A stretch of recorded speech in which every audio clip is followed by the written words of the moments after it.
The Pat McAfee Show. There'll be no rules for our guests, for us, for the things we can talk about. Yes, speaking his mind. I've never had a problem expressing my opinions or my thoughts or anything like that. While being relatable. I haven't had that manufactured fake-ass celebrity that a lot of people have whenever they go on those big networks. I've had a chance to really build my crew, build my following, build my audience. And ridiculous. What am I supposed to do? So I'm supposed to look at something that I can definitely afford and say, nah. Is that what I'm supposed to do?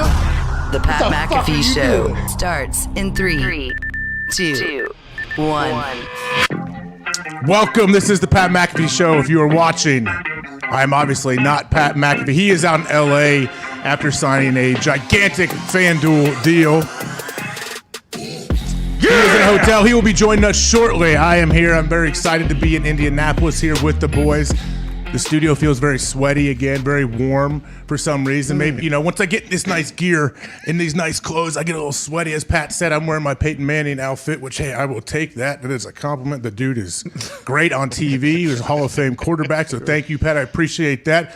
All the boys are here. And, hey, without being a cheese dick or being corny, I'm very excited to be here today. Dead serious. When I was driving it's great to see you guys. I get to see you through my computer. It's great to see you in person. So I appreciate you guys having me, letting me come in and, kind of join in on your absolute mess. I'm not going to talk about the desk today. I told Diggs before the show, this is stupid. Gets bigger every day, whatever. We will move on. But Diggs is here. Boston Connor, Ty Schmidt, Nick Moraldo, Zito, Evie's back there. Gump. Can we cut the Gump? Gump is here. All the boys in the back. Billy, Gertie, sorry if I missed everybody. I walked in. There's about 40 people here in the office today. Obviously, spread it out and did everything right for COVID, dude. Of course. Yeah. Of course. Always. No, just the normal amount of people here. But before we go any farther, I need to bring in the man of the hour, the man of the week, Mr. Pat McAfee. He's out in L.A. somewhere about to do SmackDown. Sir, how are you? Oh, what's up, dude? Hey, quick question. Thank you so. Well, it's not a question, more so a statement, which happens a lot in this show. I think everybody kind of has come to expect that now. Quick question for you, AJ. As you sweat all over the place, I said you look like Peyton because I think I've seen him wear that exact combo, and I think you look absolutely incredible, impeccable, so professional that people are going to be wondering why a man in a tank top gets to dress like this and talk to a man like you. Now, let's talk about the decisions you've already made on the show. You led off in interesting fashion. You deal at the beat drop, which is fantastic. You put a candle where you can't see it on that desk. Yeah, that is a fucking nightmare waiting to happen. We've all seen your clumsy. I'm trying to get the ambiance. I'm trying to make it feel like homey in here. Make it, you already have the Christmas tree. You don't have to do it, Flames. You have surfing Santa. Oh, what's up, Shaka, bro, Pat, with Santa? Hey, Pat, by the way, that candle almost lit the fire. Yeah, we had to We had to move that candle 2 inches up. Yeah, no shit. It's sitting right. I mean, that's right in front of what? 4,000, 5,000, what? 10,000? What? I mean, it's bad news, Bears. All right, hey, did my Super Boost hit last night, guys? The answer's no. The answer is no. So okay, I'll let you get to. Okay, so I'm sure you guys were worried. I sent a text to Ty Schmidt in the second quarter, I believe. What were the Steelers down when I said I believe it was 23-0. I said, lot of game to play, Ty. Lot of game to play. Don't worry about the boys. And you know what? They made a hell of a game out of it. That was a very fun game to watch. It went from being like terrible game to maybe one of the most exciting games of the year, at least for me watching last night. What did you think of the game, Pat? Yeah, I agree completely, AJ. And as I saw them just, a buzzsaw show up in a buzzkill moment happens for all of us with AJ Hawk guiding the Super Boost for the first time after an impeccable year of picking against the spread with so much confidence. He says Steelers money line. I land in LA. The game had already started. I sit down. It's 9-0 already or something like that. I'm like, what the fuck's going on? Then Kirk Cousins is slinging it. Dalvin Cook is running all over the place. I'm like, I thought that guy's shoulder was bad. What the fuck's going on? And then I put out a tweet. I go, excuse me, at official AJ Hawk. What the hell's going on with the Steelers? Your pick. Did you just pick the Steelers for the Super Boost because you don't like the Vikings? Is that why? Is that why? Because you're a Packers fan and a Packers legend? You don't like the Vikings because what Brett Favre did in all the years of division? Or did you think that the Steelers were going to do a lot more of what they did in the fucking fourth quarter the entire game? It felt like something happened. Obviously, a switch had to be flipped on the offensive side of the ball. Ben started making better throws. It felt like he was getting more aggressive. Things were happening. Muth, that ball's there. He's going to make a play. Chase Claypool is getting it on the shins from everybody, and I think he's pissed off about the whole thing as well somehow. So what a night. That is a terrible evening for the Pittsburgh Steelers fans. There's a lot that is trying to drive them all apart, but more importantly, you gave it your best effort, AJ. I did. And if we'll see what happens. I'm sure we'll go around the room, right, to see who gets to pick the Super Boost each week. Well, see, that's something I'm going to have to think about. I believe me, I got a 45-hour flight home.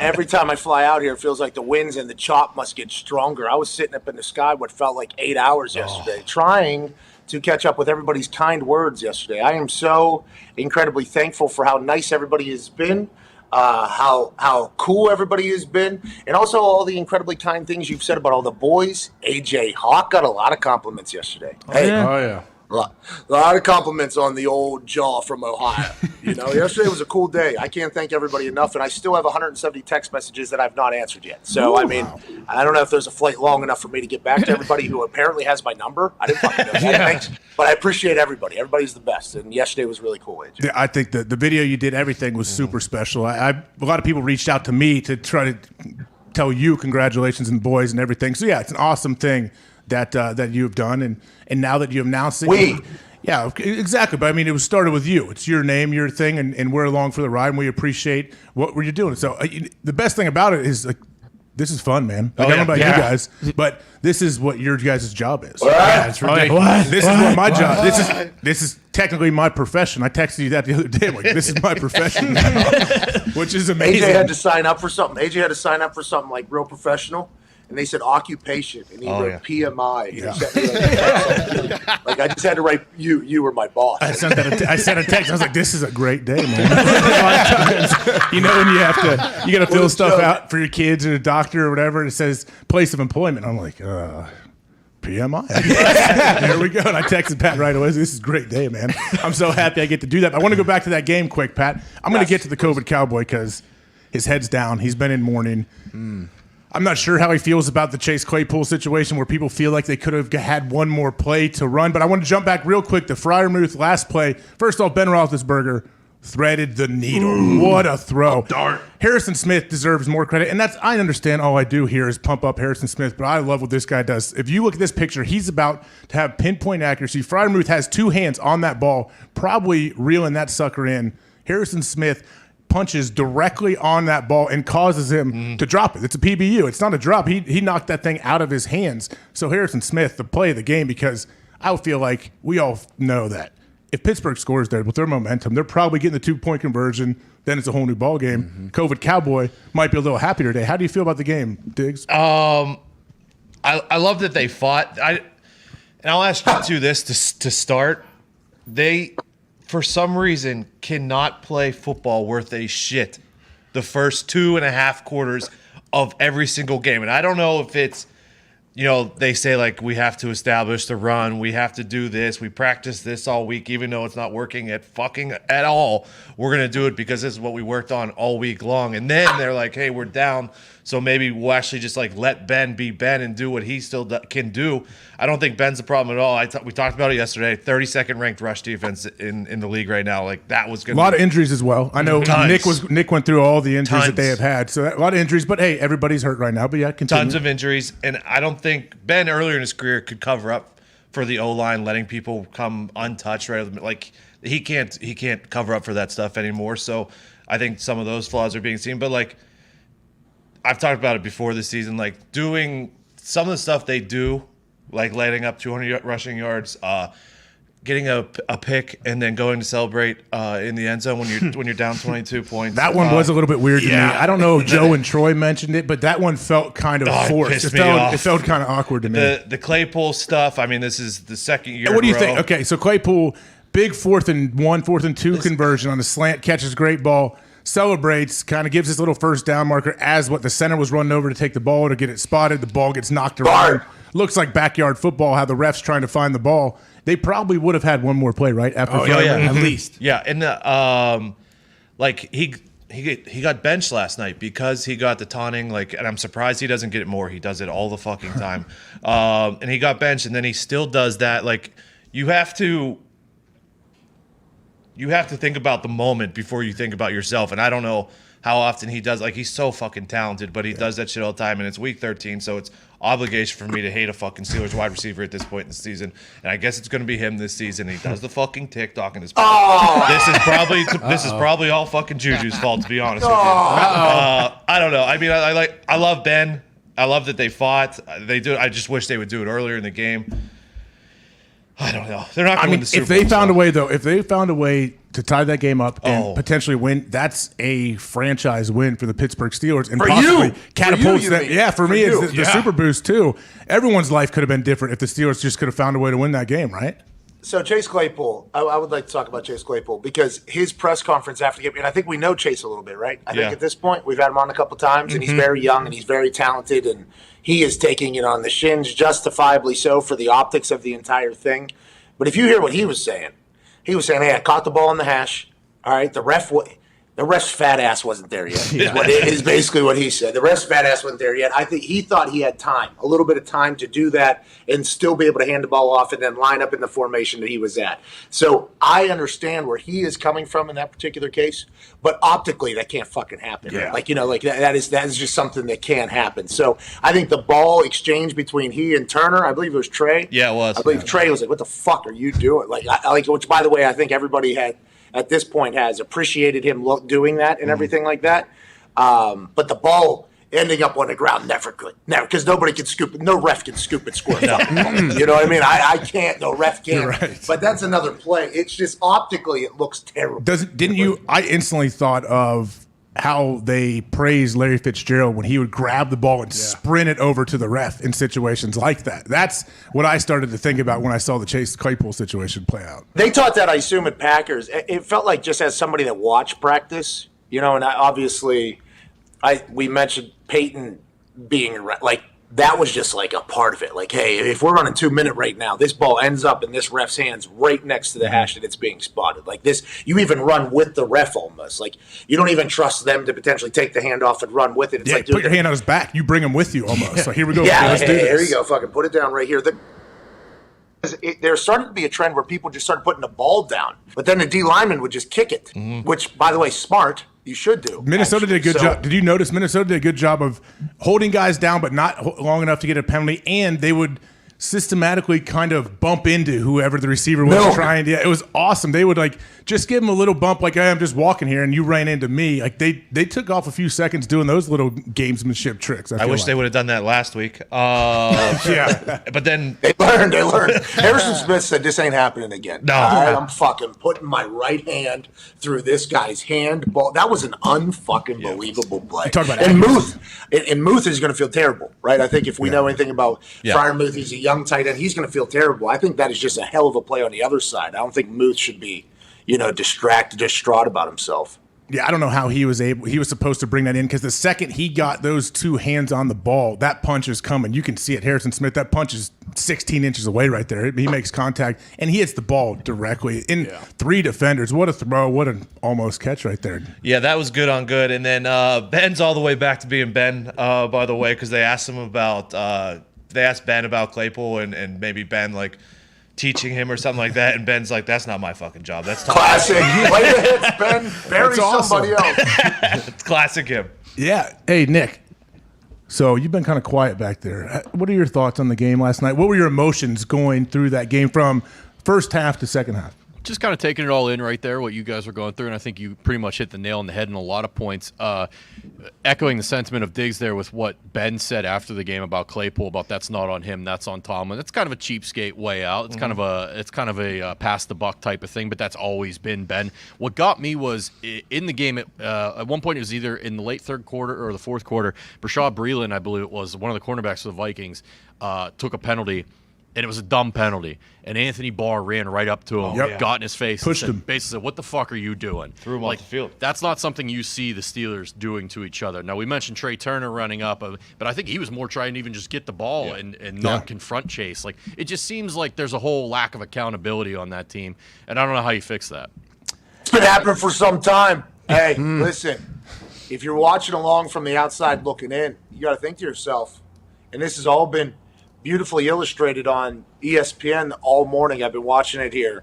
I've been up I've been up so long right now. Like I have not slept much, so I've been up watching this whole thing.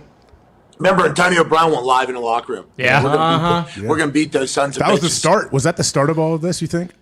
Well, that's the story. That's the narrative in there. What is missed is that Tomlin has never had a losing season with any of that, right? In the AFC North with any of that stuff. And maybe that just happens. And when you lose, all these things get brought to light a lot more. But, I mean, Tomlin is in a very interesting position. He said we're going to evaluate who we're going to do it with going forward. What if he just cuts everybody? That'd be awesome. That's fine. I mean, keep Minka, keep Cam, keep TJ, fucking rest of Hey, them. Minka flies, dude. And Minka can make. I was telling the boys earlier before we started the show. Minka made multiple touchdown saving tackles. I feel like in the open field against Dalvin Cook that are very, very difficult tackles. Like Minka saved them many times last night. How come Dalvin looked better than? Yeah, what the hell? Yeah, he is so fast, isn't he? He caught a ball. The one he caught him like a third down was fucking. What a unbelievable. route! And I think they even had like their dime personnel in. That was a safety covering was, them. yeah. That's so tough to cover the running back out of the backfield like that when you can run that well. And just a nice ball by Kirk too in a huge moment. Hey, so credit something to we Kirk. need to talk about. Primetime Kirk. I mean, there was a lot of stats coming out in the fourth quarter when Ben Roethlisberger and the Steelers were getting hot, and everybody thought Kirk was going to lose that game. This guy 3-75 in primetime or whatever the case was, but he made some big time plays last night, some big throws. I mean, going 216 with 2 touchdowns. Now he obviously had 2 picks. Can't have that. I mean, A couple ugly ones. Man. Yeah, when was the last one he threw where the guy could have taken it all the way to the house? Yeah, it was always a pick six on the right Fucking- side. Weatherspoon had a pound of cement in his cleats. What was he doing? And then he felt people coming from behind him and kind of stopped. That one right there is like, oh, this is a game now. Here we go. Kirk's giving the ball away, but it was just a little. It was the slant that the receiver stopped running. It wasn't even really on Kirk. Yeah, I don't that's think. that. And Todd Haley came out today, or like maybe it was last night, and tweeted like that the wide receivers are the problem. It's not Ben. Like Deontay, who I love, he did kind of cut his slant off short there, which caused the interception, and it's a mess. Well, that Deontay touchdown he caught though to get him going was great. Remember in the end he goes up 2 dude, like that was beautiful. hey, how about Deontay getting out of bounds? Yeah, That was huge. Another huge play. You're right. I didn't think he was gonna get out of bounds. Huge play. I mean, he had to beat Pat, right? I think he had to beat Pat. Yep. And then he had to get around and back out. And you can't run out of bounds going backwards. So he actually turned and went square off the field. There was a lot going on there very quick. I'm thinking Super Bowl's fucking dead. Oh no, it's not great play, cuss. That's the problem with all these guys. They make incredible plays, and then but 2 plays later they'll make. Oh, they live by the highlights. You're saying, Tony? They got I don't know. no It's just consistency, or I don't know. It seems like it was either the series was really, really bad or really, really good. Yeah. Well, that's that- kind of how the Steelers' offense was. Well, and that's like the Vikings as a whole. Like the first half, they look like one of the best teams like in the NFL. And the second half, they look like a team that's lost like 8 games on the last play of the game, which they have. Hey, Justin Jefferson's a guy. Yeah, he's so unbelievable. Is there I think Matt Castle was tweeting last. I mean, it was hard to see tweets. I missed a bunch of them too. I am so sorry to whoever. I apologize. I was trying to respond to as many. He was Matt Castle or Lovsky. It was one of those quarterbacks on the internet. They were like, "Hey, Justin Jefferson is wide open on crossing routes the entire time right now. Like he is just wide open." And I don't know if Kirk didn't see him a couple different times, but man, when he gets the ball, it is electrifying. He is a fucking guy, and he always has separation. It feels like. I don't know how that happens when you know he's the guy. How about we haven't even really mentioned Dalvin Cook running all over this Steelers defense. And Evie, I don't know if you have some of those screen grabs. Look at this. Oh, my God. Man, look at Foxy. This is a show. Jesus. Pops this thing right up now for the serious listeners. We got a screenshot, I believe, from Gumpy's guy, Warren Sharp, that says, how does this happen? And it is Dalvin Cook. The hole he has looks like it's about 5 yards wide, and there is nobody really in front of him. There's a safety that looks like he's running to That looks like a punt. Yeah, he's going to punt. the safety's going to cover, which you can't take too much out of screenshots because he has to check that first. I understand Dalvin Cook's running right down his throat, but can you imagine trying to make that tackle right there? What if you're one of those safeties? Good luck, buddy. Minka makes this tackle. I know that's what I'm saying. Minka saved this team many times. Like that looks almost impossible. Hey, should we not think about Kirk? Maybe should have kept this one. Read option. Yeah, you're right. But who would you rather have run the ball, Kirk or Dalvin Cook? Congrats to Dalvin Cook. Congrats to the offensive line. I mean, big answer after losing to the fucking Lions. This was a big-time short week game for the Minnesota Vikings, and they bullied the Steelers, which is, I think, goes into all the bigger problems. The celebrating on the first down on 4th down with 36 seconds left with no timeouts. The miscommunication coming from the front end to the back. I mean, there's so much happening in Pittsburgh that I think all Yinzers go, that ain't what we're all about down here. Good for the Vikings. Good for the fucking Vikings. This game was a perfect depiction of this NFL season. Pittsburgh beats the Ravens last week. Vikings lose to the Lions. The first half, Vikings dominated. The second half, the Steelers coming back. That's been the season for every team this year. Not every team, but a lot of teams this year. AJ, though, I know you probably brought that up for a reason. The run defense, what the fuck is? Well, so I know they have a bunch of injuries. So yeah, they do. The injuries. It's a great photo by Sharp. O-linemen are getting free releases onto the linebackers. And so when you have, especially when you're plugging new D linemen in too, you can talk about run fits, or you can talk about, this guy may not be as good as the starter, but it doesn't matter. He's still a good player, but it's more like the continuity. It's like O-linemen, when they play together, if you have a group of O-line that they don't have any injuries and they play together all year, they almost have like a sixth sense. They know they don't have to talk. They can kind of give little head tilts. They know exactly what the guys are doing next to them. The same thing happens on defense. Those linebackers have to trust that the D lineman, hey, this D lineman's in the A gap, this D lineman's in the B gap over here. I know they're going to stay in those gaps. They're not going to get pushed out of that. I have to play into my gaps. But then all of a sudden you have these new guys come in. Maybe there's some miscommunication. I'm not sure. That gets blasted out of their gap. You try to make up for it. And then, well, guess what? Linebackers trying to make up for the D lineman out of their gap. Then linebackers out of his gap. Then the safeties have to try to make up for that. And everyone's just running around like they're chicken with their head cut off, as the coaches like to say. Although chain reaction fuckery, it sounds like. Now, when you look at this, do you think this is somebody peaking, or do you think this is just willpower? I mean, did someone just get caved down on that left edge, or what? Because what happens, AJ? Right? Aren't they holding, and then if they just peek one way, then the offensive line see you later, right? Yeah, that's kind of what happens. It's hard to tell exactly from this angle. But I mean, look how wide your end is out there. That he has this had to be a draw, right? Yeah. I would like to see exactly what is this, 3rd and 100? Yeah. What was it? Well, they picked it up. There is no answers. There are no answers on that. You can just say it, AJ. They stink. I mean, that's the 3rd string nose tackle and the backup D end. They're going to get beat because they're backups for a reason. We talked about it yesterday, and you can put your positive spin on it. That was very nice of you to do. But there's just a reason that they are slotted in that part of the team and that roster. They're not meant to be out there. Yinzers don't believe in next man up. What the fuck? I thought next man up. What are we even doing out here? Some of the greatest of all time have been backups. You ever heard the story of Wally fucking Pitt? Yeah. Hey, this team ain't that deep, unfortunately. Okay, and I felt bad for Naj last night because he hasn't seen a hole like that since Alabama, and he had to just be gritting his teeth over there watching Dalvin Cook running wild like that. I love Naj. You're gonna like him even more. Good. You gotta like him even more. And you can see when he caught that touchdown on Barr. He gets up and kind of pats Barr. He's like, all right, it's tough to cover this. It's a tough route to cover, but and Barr's like, yeah, what am I supposed to do here, man? He had pretty good coverage. It was a great throw and a great route, though. There's nothing you can really do.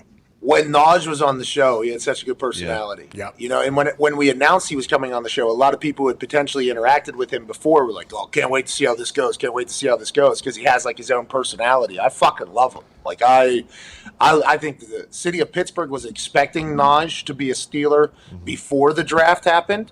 And then whenever it was kind of lining up for it to happen, they're like, "Oh, this is Naj, your guy. Naj, our guy." He is your guy, and I think they're going to rebuild around him if they move on from Ben. I think it's going to be like, "Hey, we got a great running back. Let's figure out how we optimize this dude as much as possible." I think they got a dude there. Well, and you have Freiermuth at the tight end position, who's absolutely going to be a stud for a while. Claypool. They have plenty of weapons. They really do. Claypool, if he figures it out, dude, that guy makes plays now.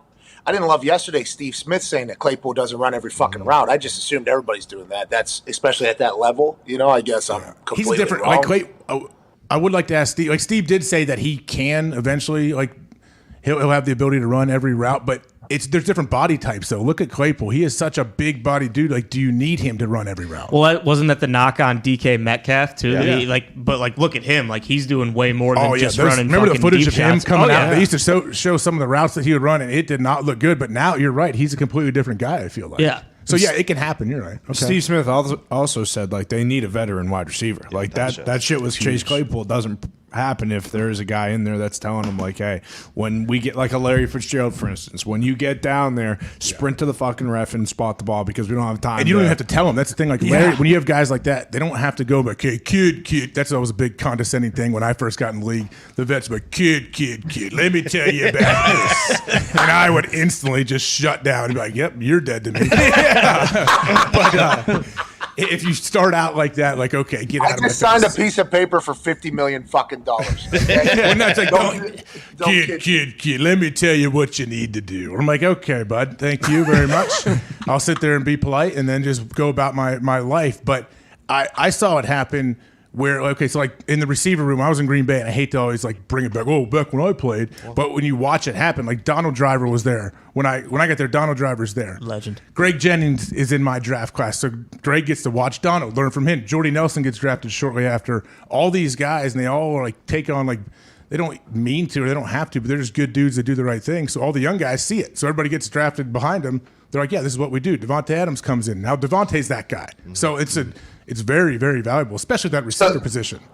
That happened at the Colts as well, and I don't want to always talk about like back in my day. When we're speaking from our point of view. What annoys me? The reason I say that is because it annoys me when people will assume everybody knows where they went to college. And they're on TV, and they're like, "Oh, well, I'm a homer though." I'm like, "I don't. What do you mean you're a homer?" Like, well, I went to Alcorn State, and I'm talking about Alcorn State. Well, no one, don't ever assume anyone knows where you're from and what you did.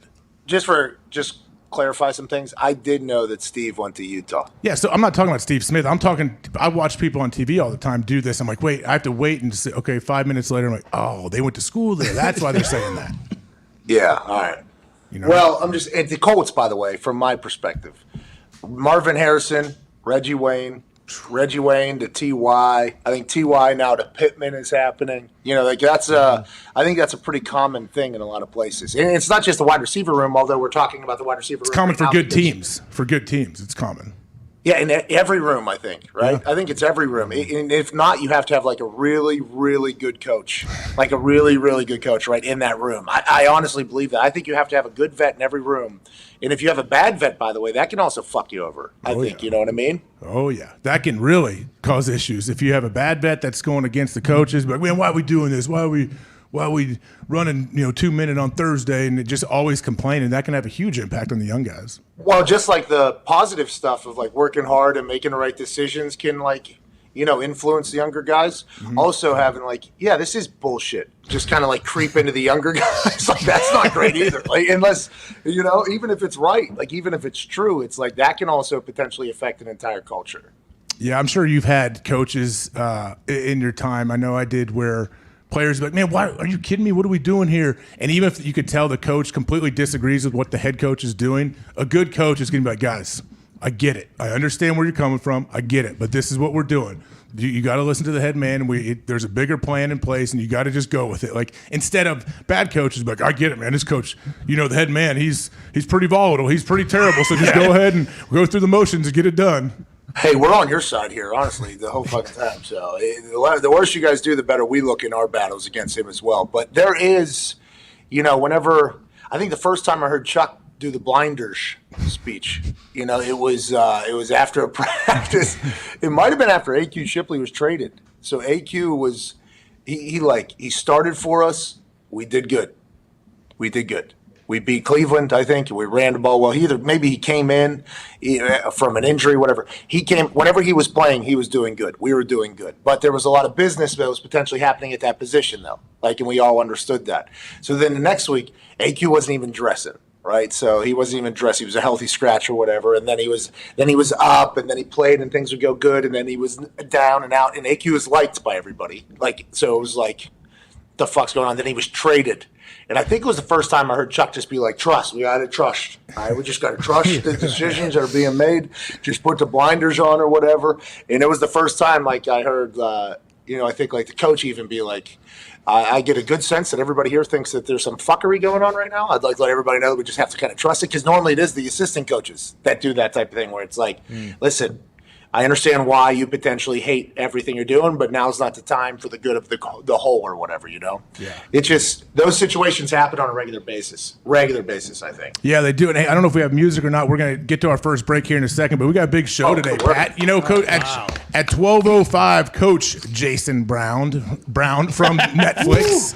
And it made a great, very touching video for you, Pat, yesterday. I hope you saw that. I'm sure you did. Coach JB will be here. And then 1:35, Michael Lombardi. Yeah. I think he will have plenty of great opinions about the game last night. Lombardi always does. So I'm looking forward to that. There's a million great things to cover, though. Big Mike McCarthy's guaranteeing victories kind of out there. I mean, there's all kind of stuff happening, I think. Man, Teddy Bridgewater, he said something very interesting about MCDC, Pat, that you're going to want to hear. Stick around. Oh, Sirius yeah. XM, I can't wait. Sirius XM channel 82. Yes, it is 82, not 84. Mad Dog Sports Radio, Pat McAfee Show. I'm AJ Hawk. Come on back.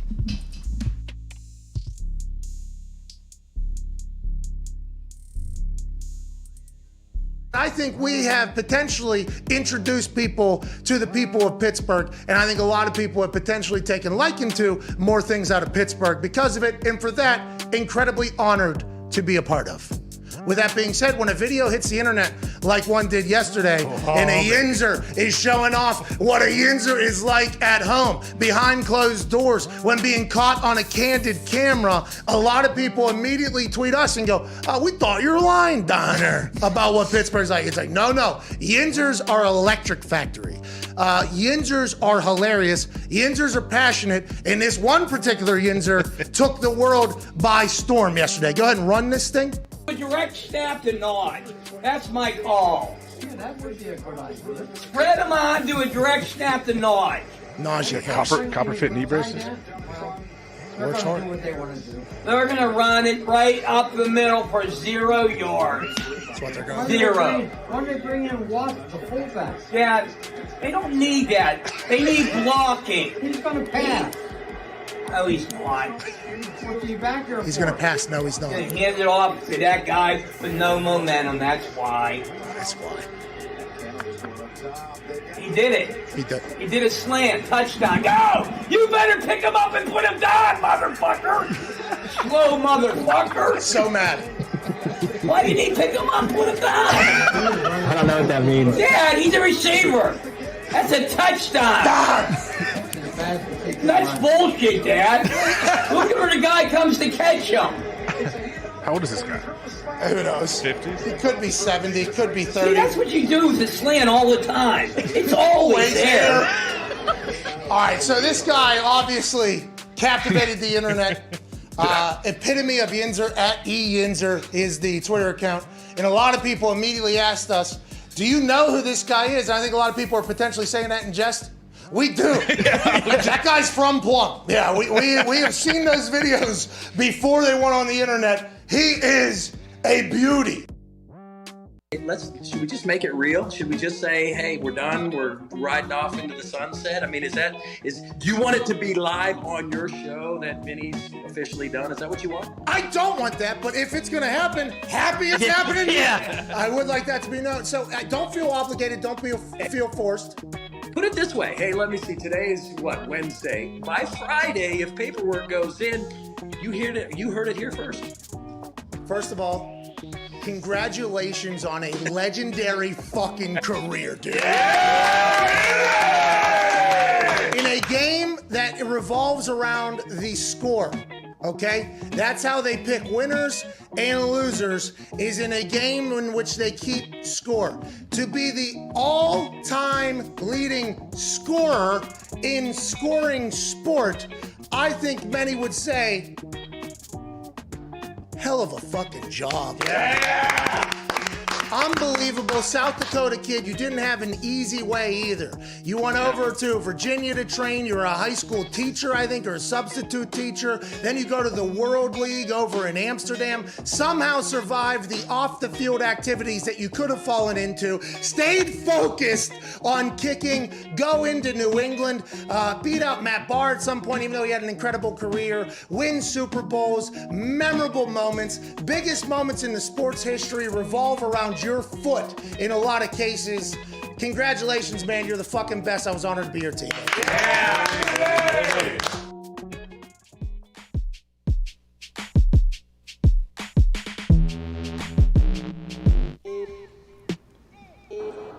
Welcome back. Feel Good Friday, December 10th. This is the Pat McAfee Show. I'm AJ Hawk sitting in for Pat. He joins us from a beautiful 6-star hotel outside Los Angeles somewhere. He has SmackDown tonight. That should be fun. At the Crypt, right? Crypto.com arena? I don't know what they're calling it. Oh, a little echo there. Should have done a little testy test. That's on me. Yeah, I was reading about how much money I was getting paid last night a lot while I was laying in a bed that probably has like bed bugs. Oh, I don't doubt it. Keep you humble. It's good. It will keep me down. And obviously this cranium, let alone now with my ego the size of my head, the pillows have no fucking shot in these hotels. You know, they got no shot. They're too soft, don't they? And they wrap around your whole head. Yeah, it's just you end up being just flat back in that thing basically on the bed bug and on the cardboard basically. I mean, it's a nice place. They got nice lights here. Good. They didn't work on anything that really helps your life. But yeah, it was a good night. It was a good night, good day. Great to be here. Thank you for traveling to the studio. I'm incredibly lucky for that and all the boys. And I wish the Super Boost would have hit last night, but here we are, still kind of reeling from all that. Still reeling. The Super Boost at some point once it hits, we just need to break the seal. Once it hits, it's going to run. It's going to go all year. AJ, thanks for paying attention. It is hit, and then it is missed. Then it is hit, then it is missed. Yeah, I mean, from now on. From now on. You're actually the only one who hasn't hit a Super Boost that's done it so far. I'm honored then. Thank you. Have you felt the implications of your Super Boost being wrong like I do every fucking time? No. Like last night, I got hammered by your Super Boost losing. You know, like that is something that happened. I don't know if I just didn't pay attention as much, but I almost forgot about the Super Boost after your whole situation. I'm saying with all that what you did and your announcement and all that, that was a little bit more, relevant than the Super Boost at the time. I can understand where you could potentially get caught in the storm there of yesterday's positivity. Thank you to everybody once again, by the way. Fucking unbelievable. So cool. A little bit disheartened to hear that my money was riding with a guy who didn't even know his horse was in the race. Yeah. No. I didn't care. I knew it was in the race. When I was deciding the Super Boost, AJ, the motherfucker kept me up at night. You hear me? AJ. It kept me up. First, don't sit here and virtue signal to all the fans, to me. Don't do that. Oh, I'm sorry. Are you a workaholic? Are you somebody that you're a perfectionist? I'm sorry. This isn't grandstanding. This is me just standing at a little higher place letting you know that you cared a lot less about something than Stand up the rest of the show then. Stand up the rest of the show. Stand on the chair. People that have access to a Super Boost, you forgot about it. Stand on the chair the rest of the show then if you're that strong on your feelings about this Super Boost. I'm looking down on you on how much you forgot about all those little people that were trying to bet with you, okay? Diggs, when you were running the Super Boost, could you sleep at night? Were you not worried about everybody's bank accounts? I was more invested and more worried. Jesus. What a catch. Wow, Tony. What a catch. Get a cowboy hat. And more worried about that bet than any bet that I've ever placed in my life. Muth had those hands. He does have those hands. Zeke, he does. Harrison I didn't have an all-pro Hall of Famer trying to knock it out behind me, okay? Yeah. Harrison Smith with a pinpoint accuracy on that punch. But, Pat, I want to pivot quick.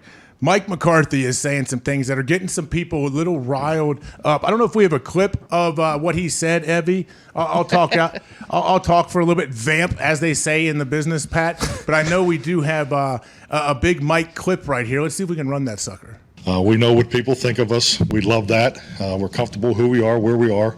But I'm excited about what's in front of us because, we're going to win this game. I'm confident in that and just, the prep that's going into it.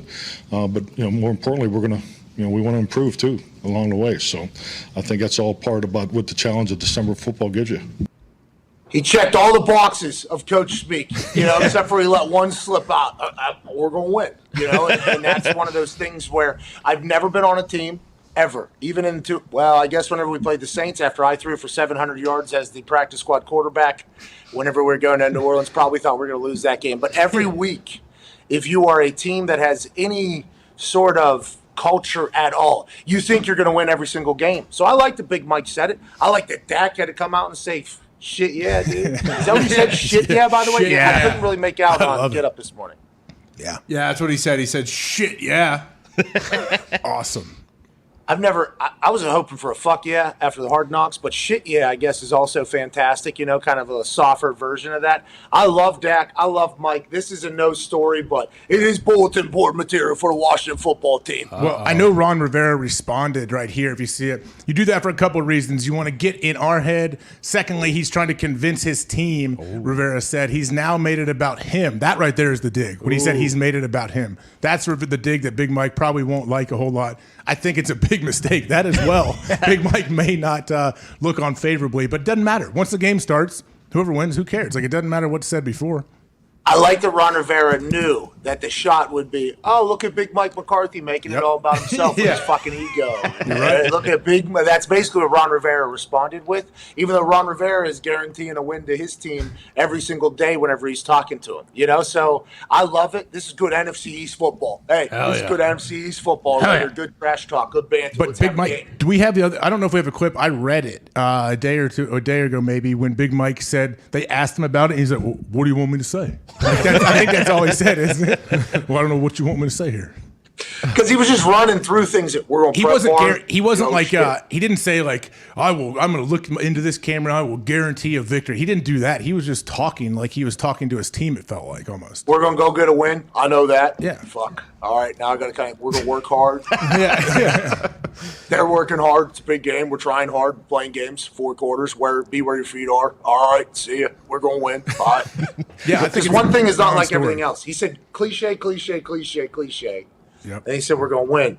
And I think that's why, everybody's so up in arms. And he is a Yinzer, so it sounds beautifully. When you've been in a COVID cave for 10 days or whatever he was in, sometimes you forget how to speak. And you come out and you're all fired up, and that shit happens. It's like Jesus coming out of that cave. Dude. Exactly. Remember what he did when he came out of the cave? That's what Mike McCarthy coming out of the COVID cave. Separated We're the gonna sea. fucking win, all right? I lost too much. I was fucking not around the boys. I was sitting at home all by myself. Couldn't eat my pot pies. Well, for I guess it's an older person reference. Brendan Fraser in Encino Man, when they wake him up, he Great can't actor. speak. He doesn't speak very well for the first month or so that he is. Once they thaw him out from being asleep for a couple thousand years, right? Yeah, but he didn't lose his acting chops. I mean, I don't think he's had a miss in his entire career, right? You're the movie guy. He's killing it. He's still killing it. Hey, man, Pauly Shore. Who's this? Brandon Fraser. Brendan Fraser. George of the Jungle. The Mummy. Oh, George of the Jungle, of course. It always goes back to George of the Jungle. Yep. Does it? Oh, yeah. Is it something I'm not aware of? No, it's a great film. That's why Tom Cruise spoke to Wilson, or not Tom Cruise, Tom Hanks spoke to Wilson, because if you're on that island and you got no one to talk to for so long, you lose your voice, you lose your Go crazy too. Don't you, I mean, you forget what it's like to. Is that what it's like being in a 10-day COVID cave? I wouldn't know. It's tough. Yeah. Hey, it is not fun. Dude, you feel it is. Hey, what if you didn't have cell phones and internet and you were in a COVID cave? Churning butter. Yeah, what do you do? Maybe stomping grapes to get yourself more alcohol, I'd assume. That's what people would be trying to do. I don't know. What did anybody do before cell phones? You ever think about that? Have you ever tried taking a shit without one? No way. Well, there's magazines and books, no way. though. Magazines and books for that. But I would just think when you hang out with your family at night, like, not even phones, like TV, internet, all of that, when you had to, like, no electricity and you're lighting candles. I don't know. That's all they know, though. They'll be 100 years from now, kids will say, can you imagine living back then with those cavemen? They're going to look at us that way. That's why they're. Yeah, before the meta universe, dude. People were Ready Player One. Are you talking Zuckerberg? Yeah, this place. That's why they were. Marriage happened the other day. Yeah, some Really? married in there. Meta marriage. Wait, what? Virtual marriage happened the other day in the metal world. A real one, though. Like, people actually got married. Hey, AJ. Yeah.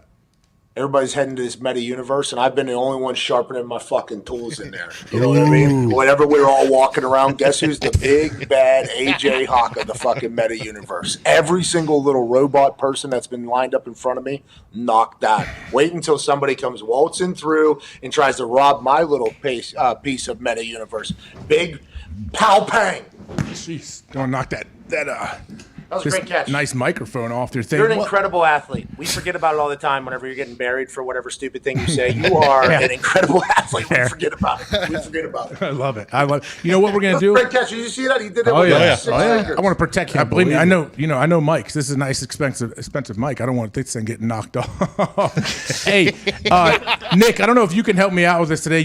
My dumb fingers can't work this mouse to try to dial up callers, but I want to go to the 5 Hour Energy phone lines to take a few callers, maybe if we have anybody. Nick, let me know if anyone on there is any good. You got anything?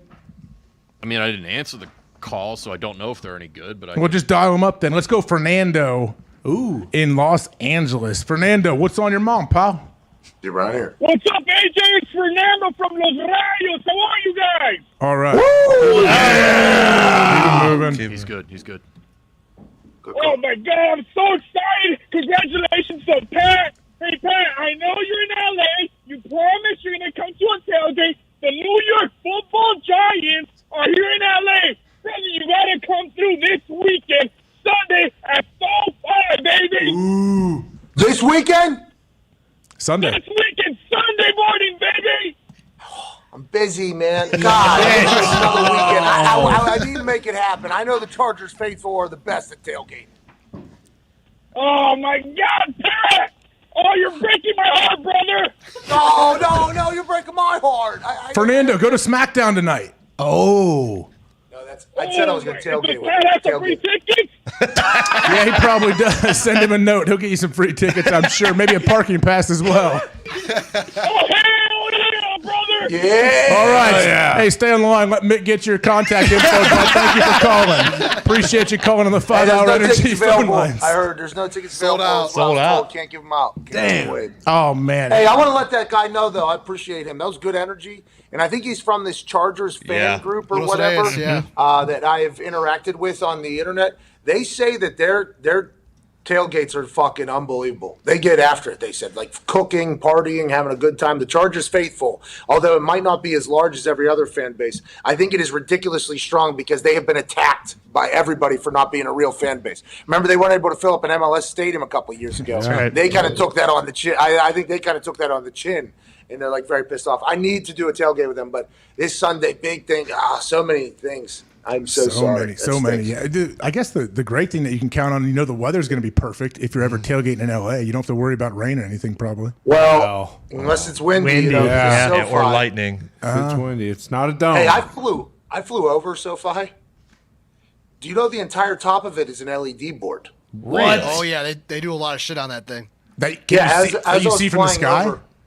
What's that? Is it showing things from up above or just for down in the stadium?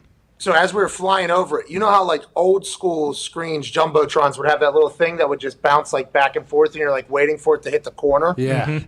This one had like the SoFi logo like rolling through, and I was like, it was a massive show, and I guess if the field is however large it is, that has to be a massive fucking LED board up there. I actually read an article that they did that in case there was ever an alien invasion from the sky, that they would try to communicate with light signals from the top of SoFi. Genius. Well, if it means anything, if an alien had any mind like me, that's where I would have wanted to go. It looks so cool. Yeah. There it is. So what is that like covered area that we're seeing coming towards us, or it comes to a point? What's under that? So it's a canopy. So that thing's just held up basically over top of a bowl stadium. Mm-hmm. Look at all those pillars under there. That's just holding up the canopy. And then they can play the game like it's a TV on top of the dome. Bro, it's a fucking LED. It was insane, dude. It looked like a slot machine top when I was flying over top of it. Like the amount of shit that was just floating through it. I'm like, holy fuck, is that the goddamn? And it was awesome. I think there's shops and restaurants under there too, right? How many does it seat? Do we know? I don't know, to be honest. Probably 75K. Yeah, 80. They have all those suites. Oh, they're just raking in cash on those suites. 70,000. 70,000. If you do a concert there, you can probably get 85 in there, counting the field, right? Yeah. Easily. Yeah, but you got to think about the average cost of a ticket. Yeah, huge. Like I think stadiums are going to get smaller, like population-wise, capacity-wise. I think because the suites are going to continue to grow, like when the Bears move, all that stuff. I think that suite life is going to become the thing. So the ticket prices are about to be in LA. These motherfuckers have to be so expensive. And is SoFi? It's close to LAX, right? Yeah, I mean we're right over top of it. And there's that the Coliseum. Did they have a Coliseum over here? What's that thing? There's another arena that isn't the Staples Center. The Forum. Yeah, the Clippers are building their new arena in like Inglewood. Well, the Forum's still there. They still do some stuff at the Forum. Forum, yeah. The funny than the Forum. That's where the UFC fights and shit. Sometimes, that's where Magic used to play, and they used to have that cool club after games. I guess I've watched stuff on that. Pat, we went there when we were in LA a couple of years ago. That was the Forum, right? You went to fights, right? Yep. Oh, yeah, that was when I sat next to Tito and them. Yeah. Yeah. That was so awesome. Matt McVeigh.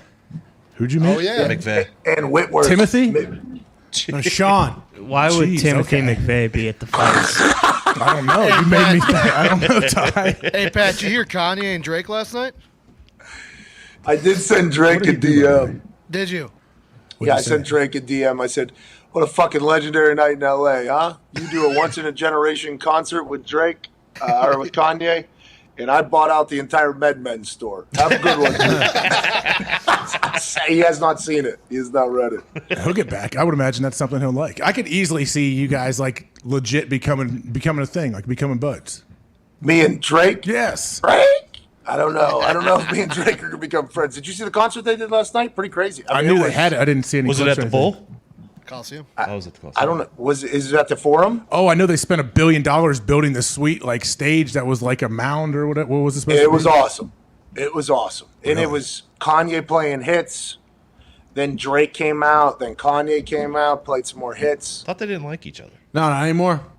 This is to free Larry Hoover, dude, for that makes sense. criminal justice reform. Free Hoover, Yes. Free 'em. Really? Okay. Hey, we're going to go to one more call. Hey, Nick, can you dial Really? up Okay. Jack in Rhode Island on a 5-hour energy phone line? They got 15 original flavors that people don't know about that. Go to 5hourenergy.com. Use promo code McAfee, MCAFEE, to receive 10% off your order. 5hourenergy.com. Good hosting, dude. Jack in Rhode Island. What's happening, bud? What's up, boys? What's up, AJ? You steel-jawed, square-headed gorilla, dapper-dressed man, Adonis of a man. Fair How enough. you guys doing today? Little discombobulated, eating my fistful of poor man soup for the week, made on Monday. Opened up a Twitter account this morning. You and Pat decided to give Early to some the money party. away, so I said, if I win some money, I'll go Okies with the man, the myth, the legend, AJ Hawk. Okies. Okies, what are we doing? What does that mean? Oklahoma, dude. Oklahoma drill? Oklahoma's, bud. Do we lay on You our should know that. Can we lay on our He's a back? Green Old school Bay Hall hamburger of drill? Famer. Ooh, Ken Moss. What do you Okay, say? so if he wins money from your Twitter giveaway, where you're giving away $1.5 million, which you're already giving away 6, 7, 10 million, this guy wants to do Oklahoma drill with me if he wins? I love this guy. This guy's awesome. This guy says, you know what? If I win some money from hashtag PMS FanDuel Family, $1.5 million, you know what I want to do? Sign him for a fucking death sentence.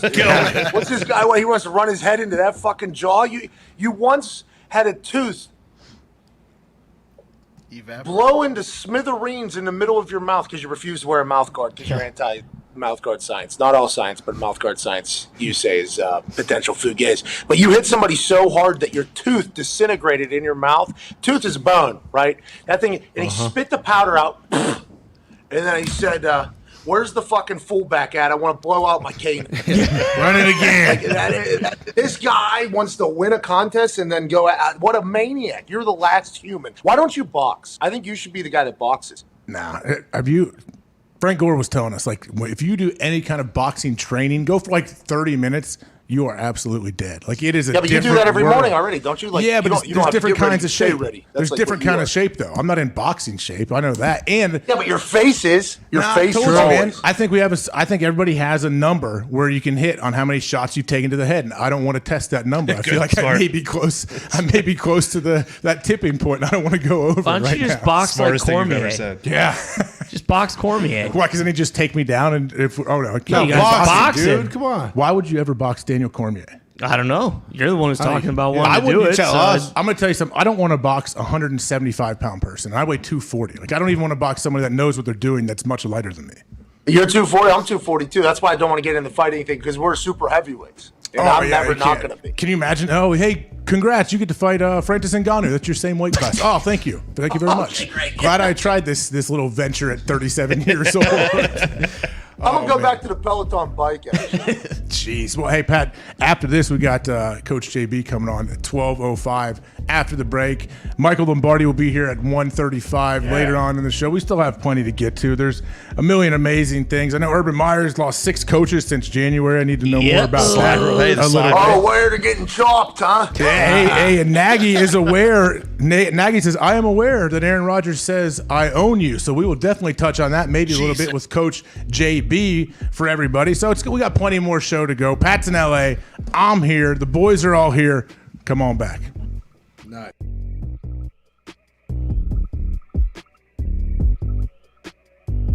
Game season. I talked to Pat earlier. I've seen some people try to say players may be pacing themselves or whatever. They can't see the light at the end of the tunnel. Do you ever feel that with anybody? Is like your day-to-day change or anyone's mindset change with the 17-game season? And also, what are the chances that you're going to be playing in Green Bay next year?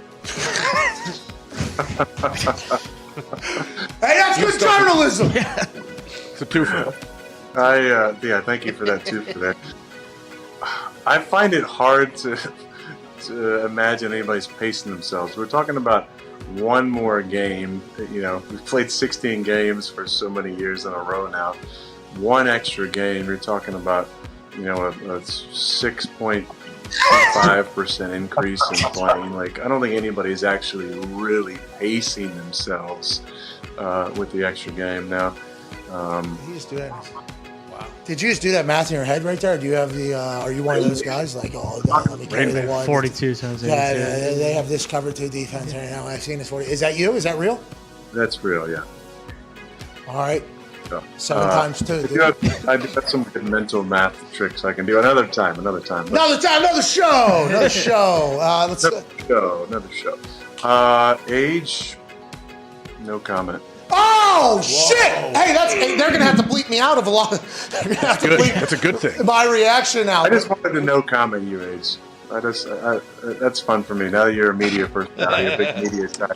Isn't that the first thing they tell you, though, when they sit you down your rookie year? Don't say no comment. That's what they told us. Yeah, I wasn't part of that conversation. But you are a rebel, though, so you can say it. A maverick. It can be done. I mean, we signed Josh Freeman and Ryan Lindley, brought them in for a Tuesday workout, signed them.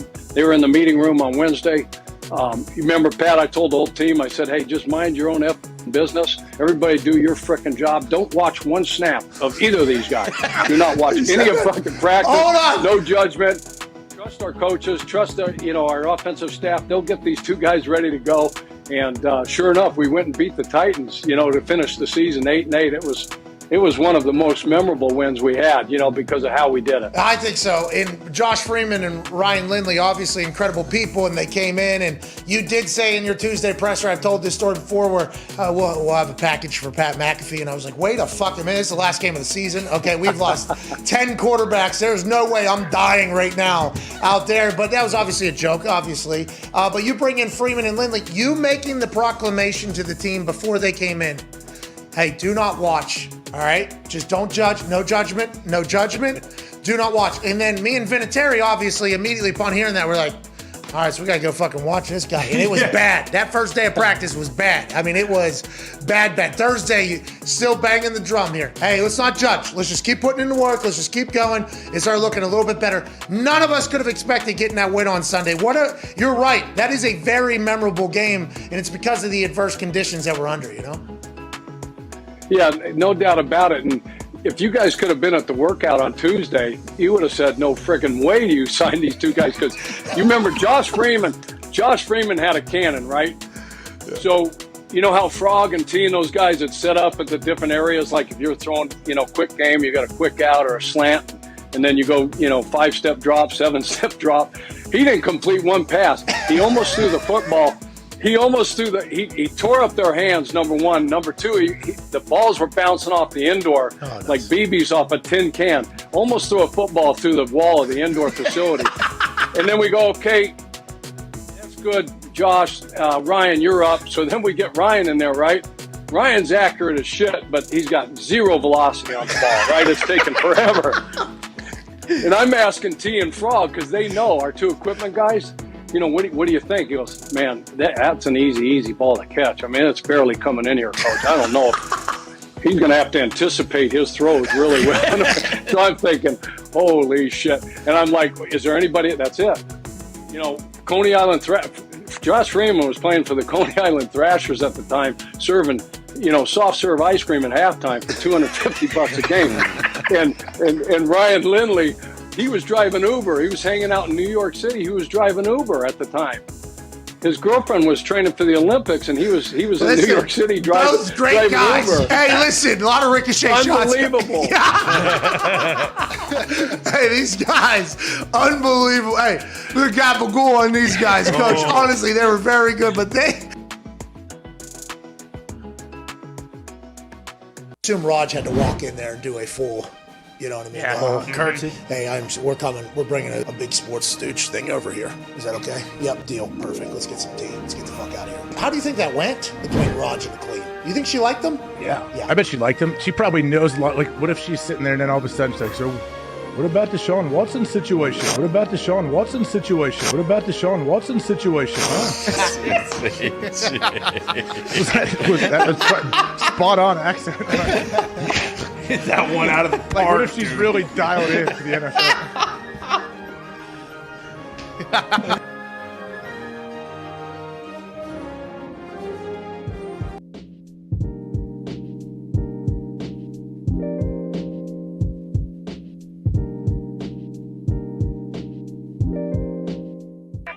The Pat McAfee Show. There'll be no rules for our guests, for us, for the things we can talk about. Yes, Speaking his mind. I've never had a problem expressing my opinions or my thoughts or anything like that. While being relatable. I haven't had that manufactured fake-ass celebrity that a lot of people have whenever they go on those big networks. I've had a chance to really build my crew, build my following, build my audience. And ridiculous. What am I supposed to do? So I'm supposed to look at something that I can definitely afford and say, nah. Is that what I'm supposed to do?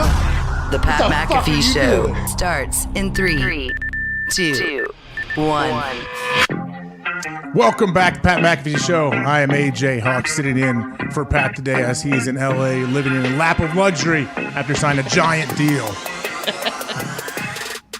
Not true. With FanDuel. Doing great. We're going to have Coach JB on here in a second, Pat. A lot of great football last night with the Steelers and Vikings, mainly in the second half by the Steelers. Steelers almost came back and had one of the greatest come-from-behind victories ever in the NFL. We're unable to make that happen. Harrison Smith punches the ball out from Freiermuth at the very end to end it. Great game, but let's not wait any longer, Pat. Let's bring on the one and only. Everyone knows him. He joins us on Fridays. Ladies and gentlemen, please welcome Coach JB. What up, what up? You guys hear me? Oh, yeah. We got you, JB. How's it going, man? What'd you think about that game? How'd that game hit you last night? Man, it was crazy. I fell asleep, half drunk, and then I woke up and it was fucking a ball game. So I was like, shit, what happened here? Ben woke up, or it took some, fountain of youth, or what? What is that fountain of youth, you guys think? Probably, yeah. Some moisturizer. Hey, he threw a dime to end the game, man. The guy's got to catch the fucking ball. He was scared of the little fucking hoe in church. Oh, man. You got to squeeze the ball, man. That fucking that's a touchdown. NFL catch. You got to make the catch. You want to be different. It's easy to fucking drop it. I mean, I get you, but how about the throw from Ben? Like, Ben made some throws. Ben still has some juice left in that arm, doesn't he? Fucking dime piece right there. Right there. You got to tuck the ball to your chest right now. He tried. Did you watch it, Jimmy? He's playing against NFL guys too. You want to play in the NFL? Be different. He's playing against a very different guy. He's playing against He's playing against a white dude in the secondary. Out of here. That motherfucker ain't doing nothing. He ain't busting no grab. I know he's been in the Pro Bowl a couple times, but fuck, is he scared of that guy? He might be scared of 23 lining him up right there to take his head off. Hey, that's hey, AJ. If you're an offensive guy, you teach that right there. Squeeze, tuck, fetal. Squeeze, tuck, fetal. He tried. Fetal position right now. Fetal position. Hey, dog, it's fucking easy right there. It's an easy catch. Man, I don't know if it's an easy catch with Harrison Smith accuracy like Conor McGregor in his prime. Easy catch, but he's got to catch the ball. Yeah. Coach JB, what about they have another play maybe, Chase Claypool, the ball ends up on the ground. He's at What a fucking shitbird, man. What the epitome of a fucking shitbird, man. Like, shitbird's gone forever, right? Didn't you say? Isn't that what a shitbird is? Gone forever? Gone forever. And then he blames the center. Blames the center and on the podium for fucking slapping the ball out of his hand. Is that what did he say? There's a video out there. Someone just sent me. He's like, well, the reason we lost the game is because I got the ball knocked out of my hand. Really? I'm like, you got to be shitting me. You're going to deflect that to the center who knocked the ball out to line your ass up and get the ball to the ref. Like, what a fucking enabled cunt. So, JB, take us through exactly what Chase Claypool should have done once he made that catch to convert that big fourth down. You know what he should have did? Have you guys watched Larry Fitzgerald when he used to hand the ball and run to the hash and hand the ball to the ref like high and tight, like boom, hand it to the ref's hand? Because the refs, they're not great fucking. I don't think the refs are like Pat McAfee athletic. All right, they didn't punt the ball, kick the ball, they didn't snap the ball, they didn't fucking play in the league mostly. They're going to fumble the ball. They're going to chase the ball. They're going to lose the ball. Hand the ball right to his chest, just like you're coaching the kids in practice to hold the ball high and tight. Hand the ball to the ref every single snap and get used to it and further prove it, man. Hey, Chase Claypool. Chase, I heard that clip that you're talking about right there. Chase Claypool said that he thought he was near the hash mark. He thought he had time for the big ref to get in there, and he thought he could get him the ball. And then the reason why it ended up being a problem, actually, because the ball was batted out of his hands. Optically, it looks terrible. He should not have said any of that or done any of that. How does Tomlin deal with it, you think, at this point? He said who we're going to have next. What does that mean? Yeah, I posted a tweet at halftime. I'm like, did the Steelers just quit on Tomlin? Because I find that hard to believe. I'm like, no way, right? And because the way they were playing, like, there's no way. AJ, if you watch that game, AJ, you know that the run fits were unbelievably unsound. Like, it wasn't even close. Like, the 9 technique's crashing, AJ. A true 9 technique's crashing, and the mic is fitting the same gap. There's no spiller. And I'm like, we got no spiller, and the running back Cook just bounces the shit outside. Yeah. I mean, look at that shit. That's like, that doesn't happen. Shit. That doesn't happen in the NFL too much. And I talked about it a little bit earlier on the show. It's like a chain reaction. The linebackers trying to make up for the D line being out of place, and then the safety's trying to make up for the linebackers, and then it's hard to ever get it back on the same page, which they did. And look at that right there, AJ. Look at that right there, AJ. You know better than anybody. Look at the DN. I mean, he's pass rushing and run game. Yeah, that's the problem. That he creates that gap. Shit. He creates that giant gap when you're he's so wide. That shit. He ain't wrong arming it. He's not fucking fighting it with his feet. He's not his pad level shitty. Like, I'm like, yo, where the fuck's the mic at? I'm guessing the mic's getting smothered. Backer? Is the mic getting smothered between those two O linemen right there? Hell yeah. And that's easy money because the double team look at the double team. Like, holy fuck, they're allowing the double team to just get walked to the linebacker depths. Well, even if let's say that Mike gets over top of those linemen, Dalvin Cook's just going to run away from him, run towards the sideline, and no doubt. You see that safety over there. Earn a scholarship. I mean, it's not an easy tackle. Minka makes the tackle there, which is unbelievable. I wanted to switch real quick, Coach JB. So Lincoln Riley's at USC out there, right in your backyard. There's a lot of reports that people think Lincoln Riley's going to come in. This team's going to the playoffs next year. Guys are already flipping, coming to USC. What are your thoughts? This is what I think. Like, it's all good. Everyone, the people that were following him to Oklahoma switched and followed him to SC. That's kind of the norm, I think, nationally. But let's not forget, it's been 2 kids. It ain't 30. And the thing is, it's easy to recruit LA kids to Oklahoma, Alabama, Clemson. It's easy to get LA kids out of LA right now. I want to see how he does with keeping LA talent in LA, which either school, UCLA or SC, has been able to do in the last 6-7 years. Hey, will you explain why LA talent's such a big deal and who all the motherfuckers out of LA are right now in the college football landscape? Well, the Heisman winner is going to win the Heisman. He's from LA. I mean, the other guy, Stroud, he's from LA. Clemson's quarterback's from LA. Fucking Ole Miss's quarterback, who's up, was in the argument of a Heisman, is from LA. I mean, the number 1 recruit in America is from LA. I mean, right now. So I don't know, like, why are we losing the talent to other schools is what's been the issue, because I think the SC and UCLA is so bad. I believe that it's the culture and the demographic of not having your own stadium, walking across, like a historic landmark, like a Clemson or an Oklahoma, and tapping something like Ohio State and walking into your arena. You got to get on a bus, drive to fucking Pasadena if you're UCLA, 40 minutes, sitting in traffic maybe for an hour from Westwood.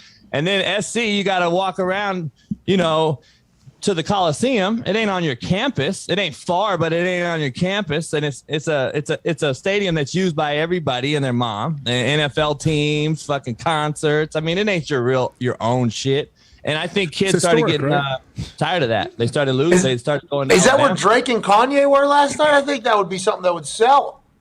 I don't know. I don't listen to either one of them fucks. I don't know. I don't know where they went. I didn't even know what the hell they were doing or what it was about. So it's all, I don't know. It was criminal justice reform. Hey, free Larry Hoover. They said they were having a concert to free Larry Hoover and for criminal justice reform. I assume you're okay with that. Yeah, I'm fine. I didn't know what it was or. Hey, let's move around college football a little bit here. Okay, Lincoln Riley goes to USC. How do you feel about the Mario Cristobal to Miami with Manny and them both recruiting and Mario going back and spitting some Spanish in the press conference? How you doing? It's great to be back. That feels like a perfect fit. The whole process, though, is so fucked. Yeah, I think Miami is being tabbed as probably one of the shadiest universities in America right now because of how they handled Manny Diaz firing. He's literally in a home of a recruit, and there's literally 2 head coaches at his university at the same time before he's fired. That's some shady shit, in my opinion. It is, but JB, didn't he take the Temple job for like 5 days before he took the Miami job? Yes, he did. But what I'm saying is, though, he told Temple I was leaving. I'm the first one on my show to say that was a shitty deal because I had 2 kids going to Temple when he got the job. And the next day he's at Miami. So I called him out for that, no doubt about it. But the university is what I'm talking about, not Manny here or Mario. I'm talking about how the university handled it. And then Oregon came out yesterday, if you didn't see the AD, and called Miami out on how they handled and circumvented the process and went behind Oregon's back and reached out to Mario.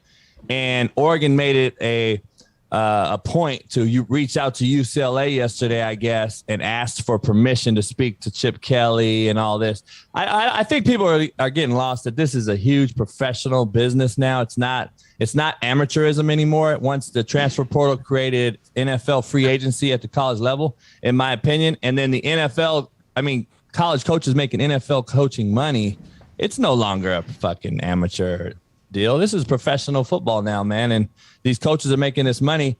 And I don't know, Pat, I equate it to everyone saying, well, Mario can leave Oregon, so why can't all the kids just enter the transfer portal?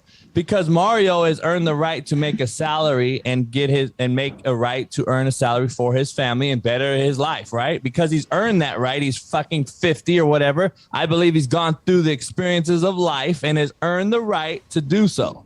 These kids are 18, 19, 20. Even though they're so-called adults, they haven't earned the right. They don't pay a mortgage bill. They didn't put a kid through college. They don't fucking know shit. So they need to shut the fuck up and stay put and compete. Connor, you got never would have guessed that take from you, by the way. Never would have guessed that. Go ahead, AJ. Sorry, buddy. Connor, what's up? Yeah, Coach AB, how do you feel about the MCDC first win in the Lions, and was it kind of similar to your first win in the locker room after? I don't know if I watched it. No, it wasn't similar to my first win at all. But, to me, Connor, I'm going to be honest with you, man. A win and a loss to me, I treated it the damn same. Unless we won the bowl or won the championship, fuck, it's go time. It's ready to get over. It's a Pete Carroll deal, 24-hour rule. It's over. On to the next one. So my face never changed, win or lose. But when he started crying on the podium, I told you everybody he was going to fucking lose every game. So they won a game. Kudos to him. I'm glad he won a game and got him over the hump. And hey, man, I got to pull my foot out of my mouth because I said I didn't think Detroit was going to play for him much longer after the crybaby thing, but they're playing for him. They are playing hard for the guy. But they're also playing for paychecks in the NFL. But I do believe they're playing hard for the guy. And the way they interacted with him after that win, you could tell they're there with him. It's not like they're just standoffish from the guy. Diggs, what do you got? JB, you know a lot of coaches, obviously, in the college landscape. Are you surprised, or do you know why none of Brian Kelly's assistants or guys that he's been with for a long time, a lot of them stayed at Notre Dame. A lot of them decided not to go with him down to LSU. A lot of people from LSU are potentially going other places. Any idea why that's going on? Well, first of all, he fired a LSU legend like a couple days ago, and that guy ended up getting a job at Florida right away. But who's like strength coach or something? No, I think he's a running back coach. He's a great. He was a great recruiter. No, not Falk. Not Falk. It's the DB coach. I want to say because he didn't retain Falk either. But Kevin Falk, not Marshall. But he didn't retain him, and I guess a bunch of people came out and was bashing him for it because the guy's like fucking LSU through and through, played there, has kids that played there, all kind of shit. And then he hired Wilson, who was the head coach at McNeese State, who basically just signed a class and then just quit on them and took the running back job at LSU. He's known as a go-getter. He's from Louisiana. So he left an FCS head job to go be a running back coach at LSU, which makes sense. I mean, he's going to make fucking triple his salary as a position guy.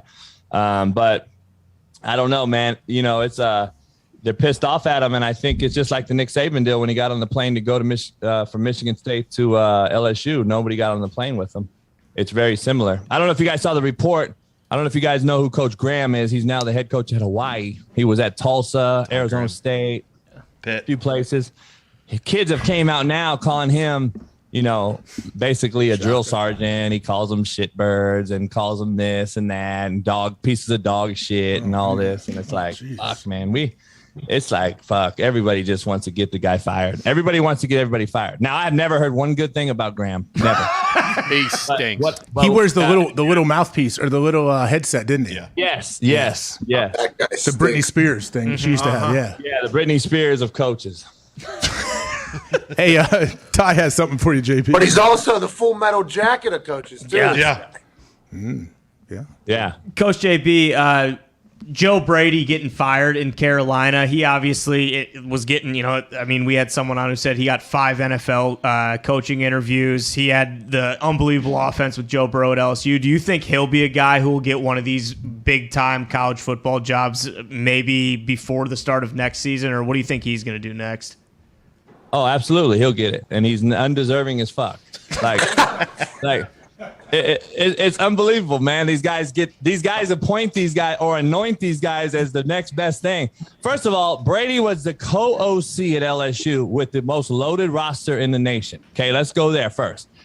He had one good year. He gets hired by a guy who's also very inexperienced at the NFL level. I blame the ownership because the owner hired an inexperienced NFL coach who there goes and hires an inexperienced coordinator, and now you wonder why that thing's imploding. So now the coordinator gets fired first, of course. Shit rolls downhill.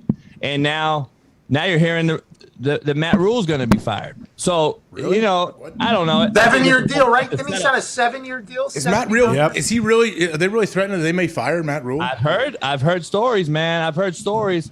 And you know what? Rule's a good dude, man. I've had good conversations with him when he was at Temple and different places. He recruited a running back for me, and we've had good conversation. And I have nothing ill will against the guy. He's a good dude, I think. But I go back to results oriented. You're a rookie NFL guy who makes rookie decisions on hiring a guy because he's a one hitter quitter. He had a one hitter quitter, which he was a co-OC pass game coordinator, and now he's tabbed as this great guru. He's never been a head coach. Brady looks like the fucking kid from the Brady Bunch. Is it the media, though? JB, demand a locker room. Do you blame the media? Is this the media that pumps him up and makes him like they're a superhero? Media, fucking agents get involved. You guys know agents talk to agents. They all are tied in together, and those agents make power moves with each other, and they keep the fraternity in the tight circle. They keep that circle tight. And, it's hard to get in that circle once you're not in it. Like, if you're out of that circle, it's hard to get in there, and he's in there right now. And I wouldn't be shocked if he gets Oregon, or I wouldn't be shocked if he gets What if he's good? Do you think there's any chance of him being good? Like, for instance, Cliff Kingsbury, didn't win shit, right, in college? But he has become a great NFL head coach. Now, he said today or yesterday, Coach of the Year is Bill Belichick. Every fucking year, Bill Belichick's coaching. So what are we even doing? And he used to play for the Patriots. But I think he wasn't like that. Was it because you think he learned how to command the team? Or, do you think he got a little bit more diligent in his scheduling? How do you think guys go and get better? Oh, it's real simple. Why wasn't he a great fucking coach when they had fucking Josh Rosen? Now he's a great coach. He got fucking J.J. Watt. He got fucking Hopkins. He got fucking Connor at running back. Baker. He got fucking the defensive line. He got players. That motherfucker ain't no different. He got players. He's the same shitty fucking coach he was in college. Whoa! I'm just telling you. He's another guy that loved my office. Really? Hey, JB, what do you think of Coach Mike McCarthy? It wasn't like a big, bold, I'm guaranteed that we're going to win, but he did say that we're going to win this game. Do you have an issue with that? All right. Pat, where are you at? The Snooty Fox? Bro, I slept on cardboard last night, JB. All right? I got bed bugs in my pants right now, probably. The Snooty Fox is like a whole roll stroll motel in L.A. that's got a big old heart mirror on the roof. So you can see, yourself fucking. I'm not at that, okay? And I'm not at the what's that other one? The documentary one? Cecil Hotel. I'm not at Cecil either. Cecil.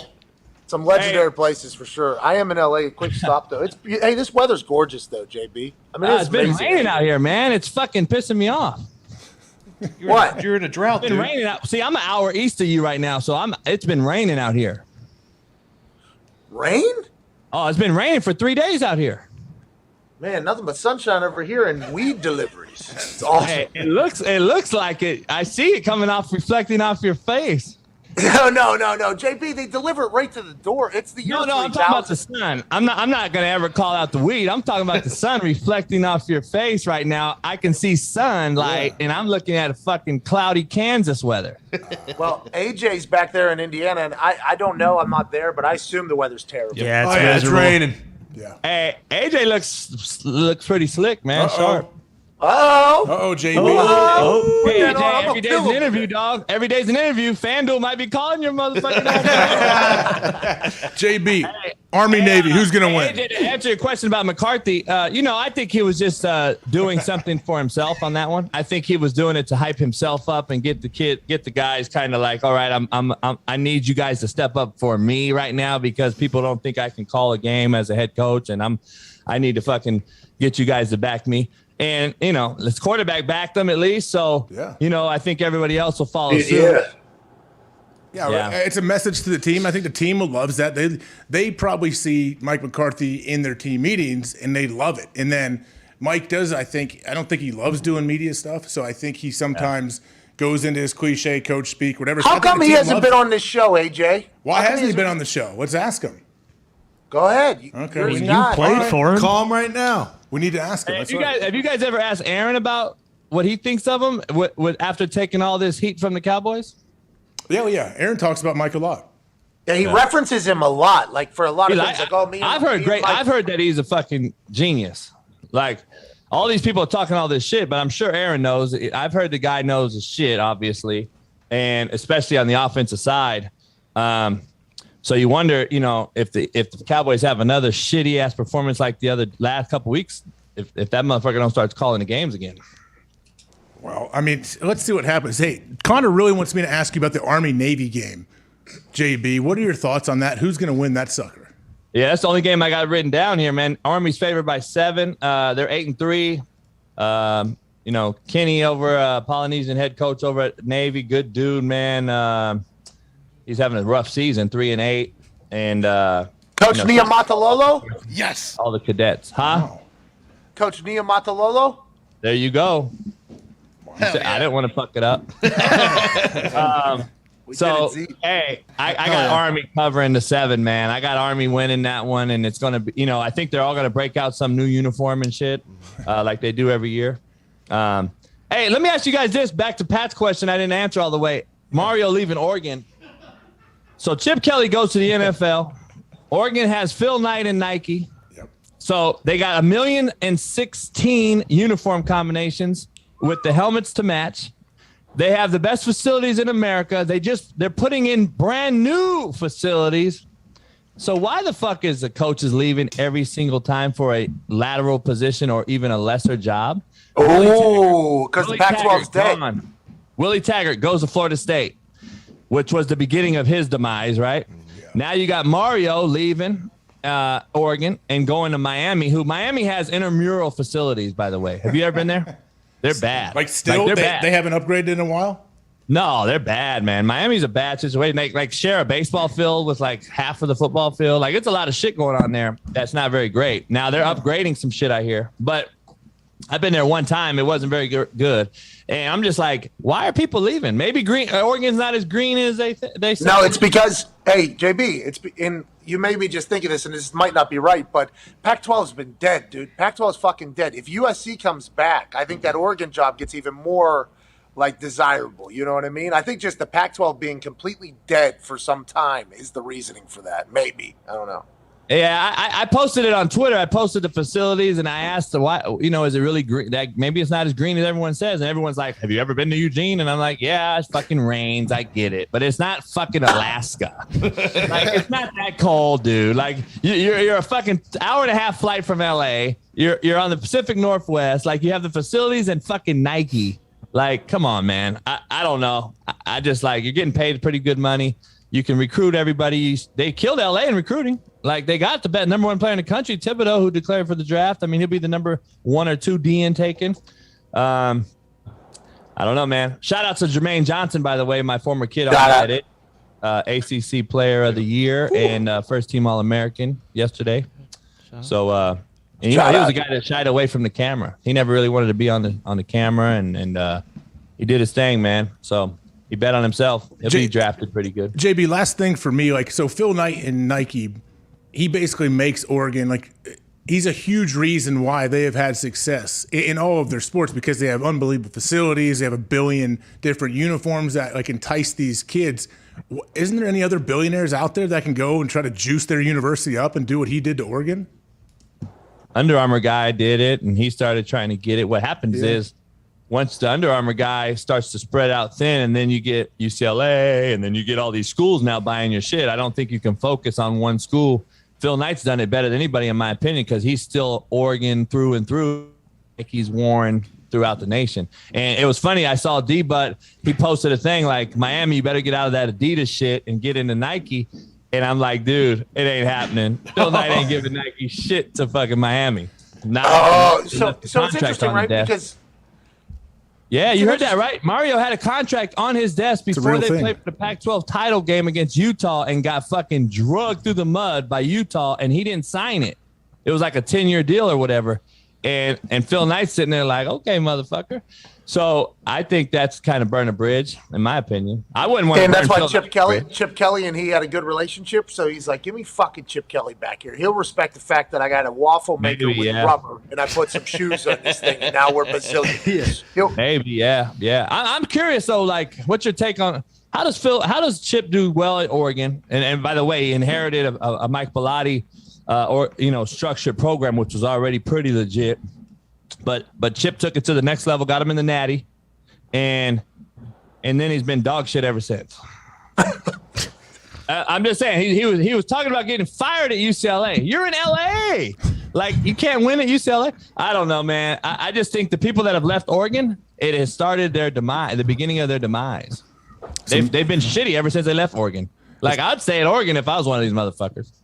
It's got to be tough, I would imagine, going from Oregon where you have everything at your disposal. There's probably, blank checks for everything. And then you go to other places like, hey, there's actually like a budget here and you have to abide by this. You can't just go buy everything you want. Hey, what do you know? What do you know about that Oregon budget? What, Phil just has to sign off on everything, or they have an unlimited budget? What is it?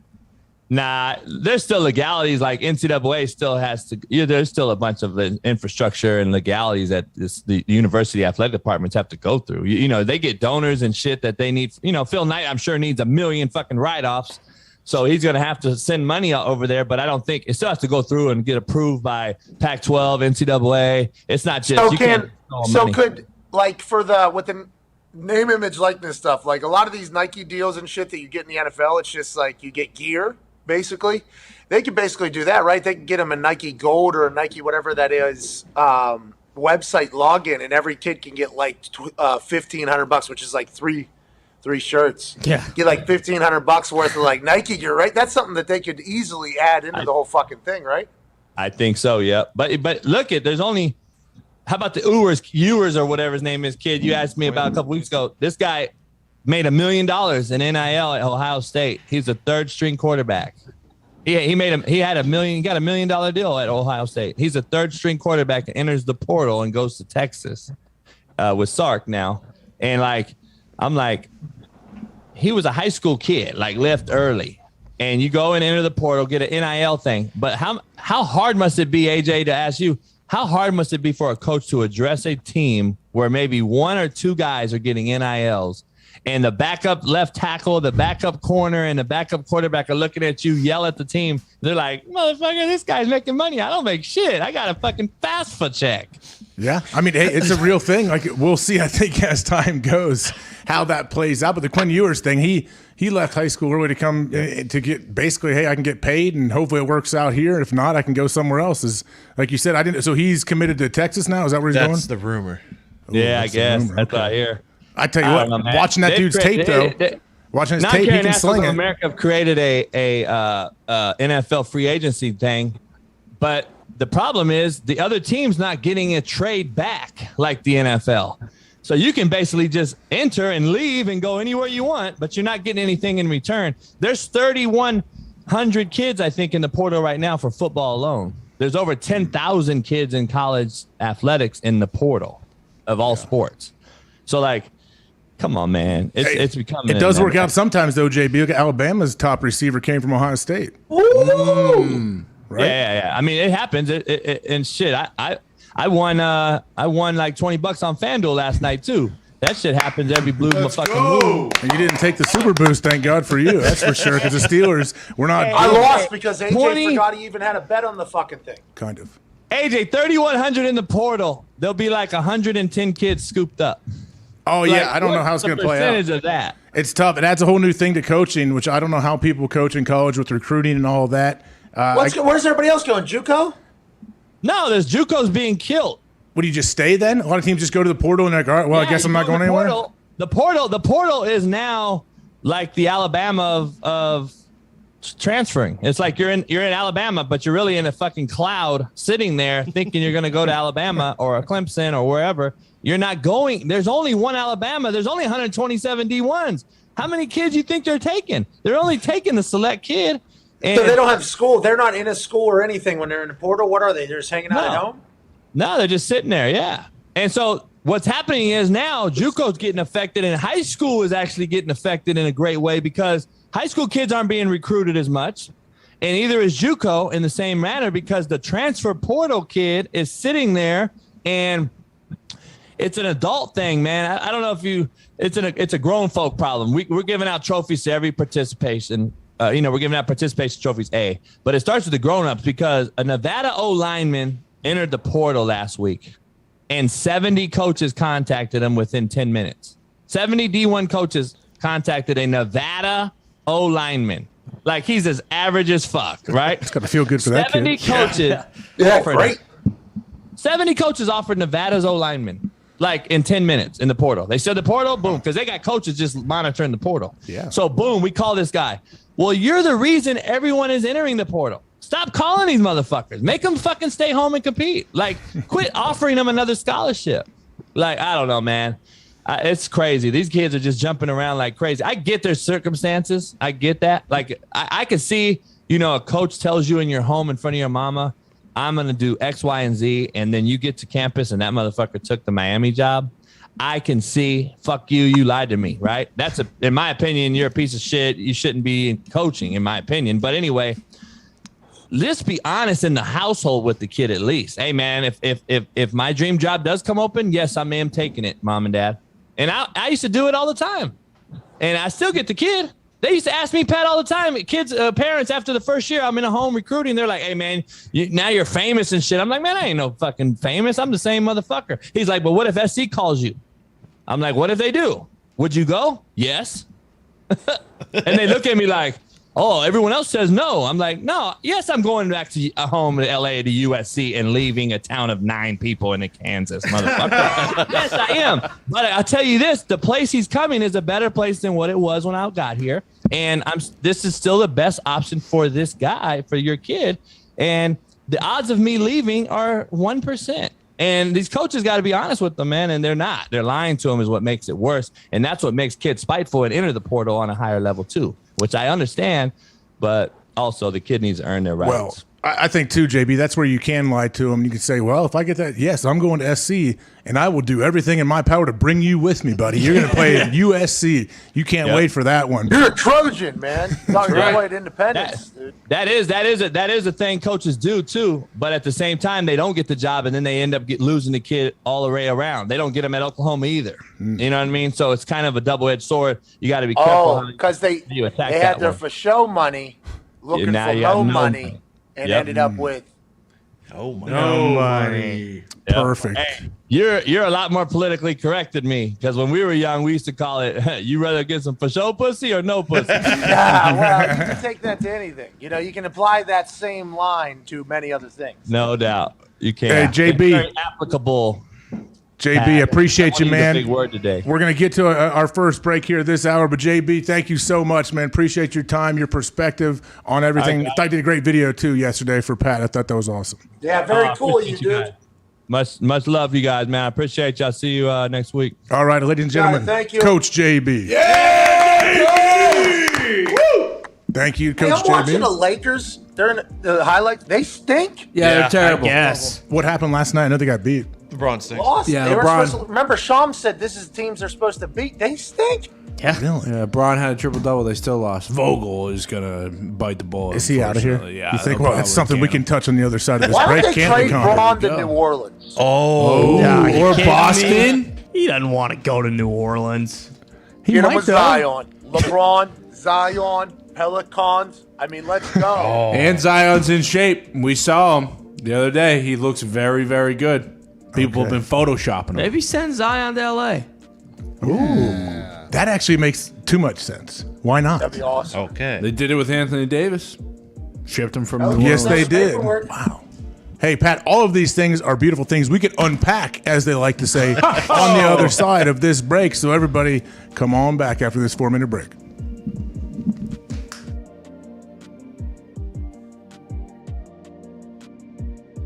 What's the most beer you did in one night you think of one of those shows? Well, I never forget when we went to Japan one time. Dudley, Stacy Keebler. I mean, there were so many people out there. I think we went through 103 or 108. Now, between just for myself, you know, I'd always make sure to have about a 12 or 18 pack there. And, you know, here's the thing when some people say, oh, shit, man, you got too much of that beer on. You don't even know how to drink beer. It's like, dude, fuck you. You don't know what I'm trying to do. I'm trying to entertain 20,000 people in an arena. If I just go out there and sip it real properly, how fucking exciting is that? So when you're out there on an empty belly and you're shotgunning beers and all that shit's going in, the half that was going in was for me. The half that was going on was for them. Nice. But I'm telling you, Pat, when you shotgun a bunch of beers like that and you're drinking about half of each beer, you got a pretty damn good buzz when you come out. And that's a sacrifice I was willing to make every single night. I would assume you're pretty fucked up, yeah. When did you start you know, self-cheersing? When did you start self-cheersing? Was that something you did in college? You're like, hey, Steve, good for me, man. When did that start? No, you know what? I got to give credit to Sandman for starting that, but he was bashing him off his head, and I don't remember, and it wasn't because Sandman was doing it, so I don't want to say I copied him, but he was the first. So, and then my style was, because people always get us confused. They'll say, yeah, man, you used to bang them on your head. No, motherfucker, I was the guy that clacked them together. It was just something we came up with. I don't know how the beers got introduced to the ring, but it became a thing, and we ran with it. Smarter than you, I'm better than you? Mm-hmm. No. I'm a better person than you are. No, Yeah.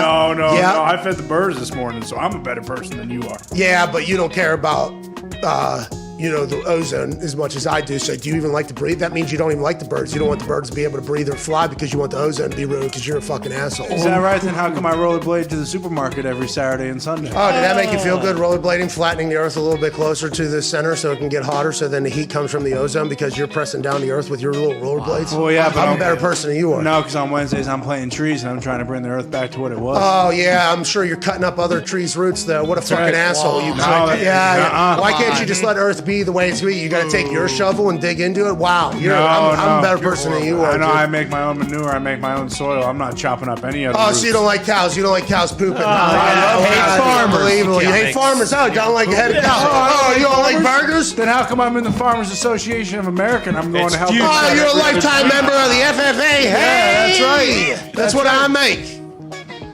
I'm a better person than you are. No, you're not. I'm a better person than you are. That's politics, baby. That's what we just did right there. Let's get to the phones. Once again, I think we batted 1,000. Boom. In politics with what we just did right there. How about that?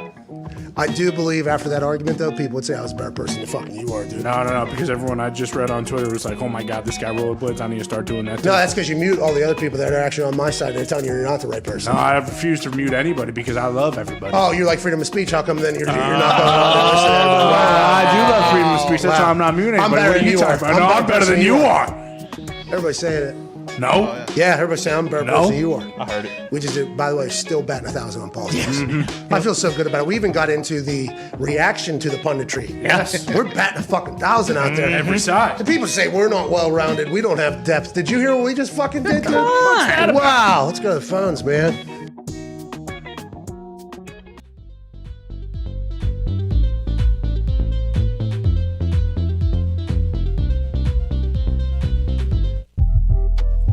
Welcome back to the Pat McAfee Show. I'm AJ Hawk sitting in for Pat. He is with us, as the people can see that are watching here on YouTube Live. He's out in LA having a great time. Has SmackDown tonight. We just had Coach JB at 1:35. We'll have Michael Lombardi.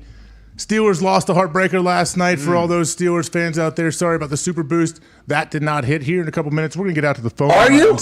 I am sorry. Yeah, Doesn't seem like I it. didn't forget that I had the Super Boost on. I knew I had it.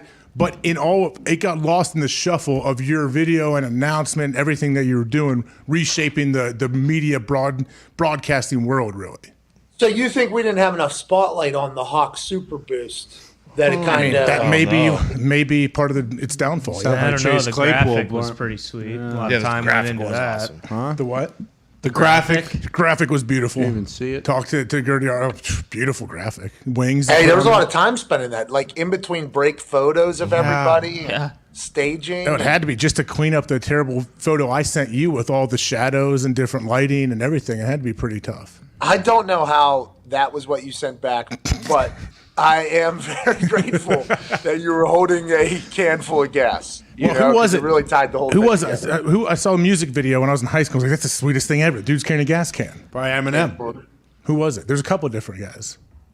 Probably a handful of matches. I don't know. I had a buddy. My buddy did the like high school talent show and carried a gas can around. Just Here on out. Lil Jon. It's called Crunk Juice, though. That was from Lil Jon's Crunk Juice, right? Is that what's the gas can about? That's what I think Crunk it was. juice. Straight You fire, fill dude. that up? You fill a 5-gallon gas can up with Yeah, Crunk juice? like in super bad. I think Lil John would. Did Maybe you would. Look up? Did you look up to a lot of hitchhikers and hobos growing up? Is that what you're saying? Maybe. I don't know. Probably. I don't judge. Maybe I don't know what Well, people no, are. he fed I don't know the- the profession. He fed the hitchhikers and the hobos to his piranhas. So Oh yeah, you cut him up. I forgot about On that. that note, let's get out to the phone lines. can I? Because I know Pat and I have talked about this. From my 8 piranhas becoming 1 piranha because the other 7 all got eaten by the 1 piranha that survived. Let's pivot to a phone call.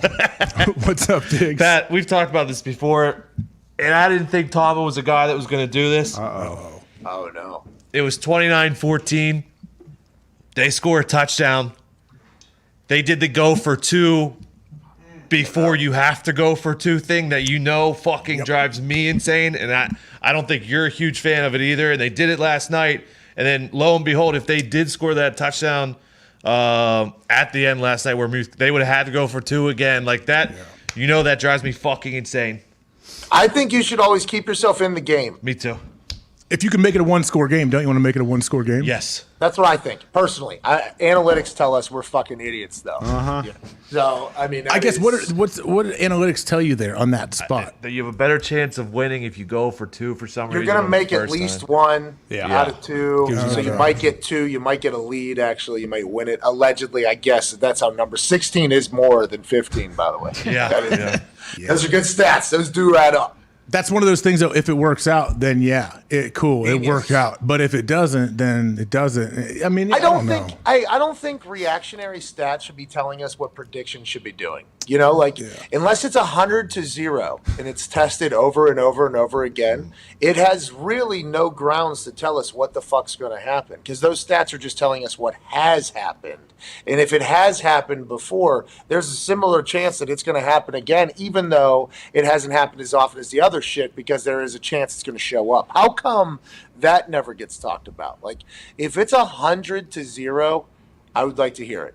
If it's 85-15, I'd like to hear it. But there's some decisions being made, I think, on like, hey, 57% of the time. It's like, motherfucker, 43% is a lot. Yeah. You know what I mean? That is, 43% is a lot as well. Like, are we not thinking about that? The Chargers against the Bengals. I mean, they were up by 8, and they decided to go for 2 and try and go up 10 instead of just kicking a field goal and going up by 9, which is still 2 scores. It just makes 0 sense. Hey, AJ, you did this for the Super Boost. You added the analytics of a focus group to your arsenal to make your decision. True. There are some people, and Tomlin said this. He said they rely on analytics so much that it's actually predictable or something like that. I forget how much he talked about it. There are some teams that are all the way the fuck in. Like, hey, we're going with the higher risk, and I think that helps you, sleep at night if something doesn't work. Yeah, maybe. Like, hey, it's what the sheet says to do. It's what we got to do. Is that it? Yeah, numbers. It tells like, hey, I mean, you made the right decision. Everybody will tell them, hey, you made the right decision. Hey, you made the right decision because the numbers. You gave your team the best chance to win. Is that what they're saying? Like, this gives us the best chance to win. That's like the theory behind it all. Table. Mm-hmm. Yeah. This is history. It's the history of. Is it like blackjack? Because the blackjack, there's a proper way to play blackjack, and then all of a sudden you want to play proper, and someone sits down and they're hitting on 18 and 19, and they win a few times, and it's probably Pat. They win a few times, like, whoa, dude, you guys are stupid. You're all losing money. This is how I play. I'm gonna hit on 19 every time. I would like to let you know I'm a fucking fantastic blackjack player. First of all, okay. So I would like you to relax. Do you play like by the book though? How the people tell you should play? I will play by the book unless we're in a good run of cards too. Yeah. Like, I think that blackjack is actually a great reference for this entire thing, because there comes times when somebody sitting to your right crosses their arms behind the chair, and you're like, okay, here we go. Now we potentially get a little bit more aggressive, because that person watched movie 21, read the book, they know what's going on. They're telling me, fucking bus card's coming, cuz. So, like, there is. So they're counting cards on their hands behind the table chair. Is that what you're saying? That's a signal. That's a signal. Come on. Oh, they're signaling like first base. They're sitting third base. Let's signal first base. Hey, this is a hot deck. Get to this hot. Is what they're saying. Deck's loaded. Oh yeah, I read that book and I watched the movie on it. Yeah, I mean, I get it. Hey, that's a goal of mine. A goal of mine is to get one of those Dana White championship belts from a fucking one of the casinos to say, like, you beat us in blackjack, you can never come here again. Oh yeah, I mean I think you could definitely do that.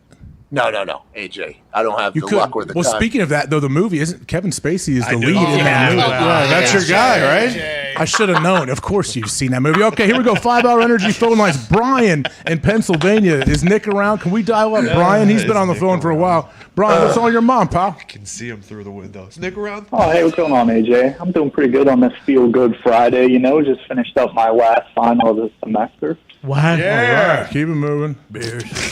All right, keep moving. Here we go. All right, before I get to my point, AJ, on the youtube.com/Pat McAfee Show broadcast, during one of the commercial breaks, we aired the clip of you doing your impression of the Queen.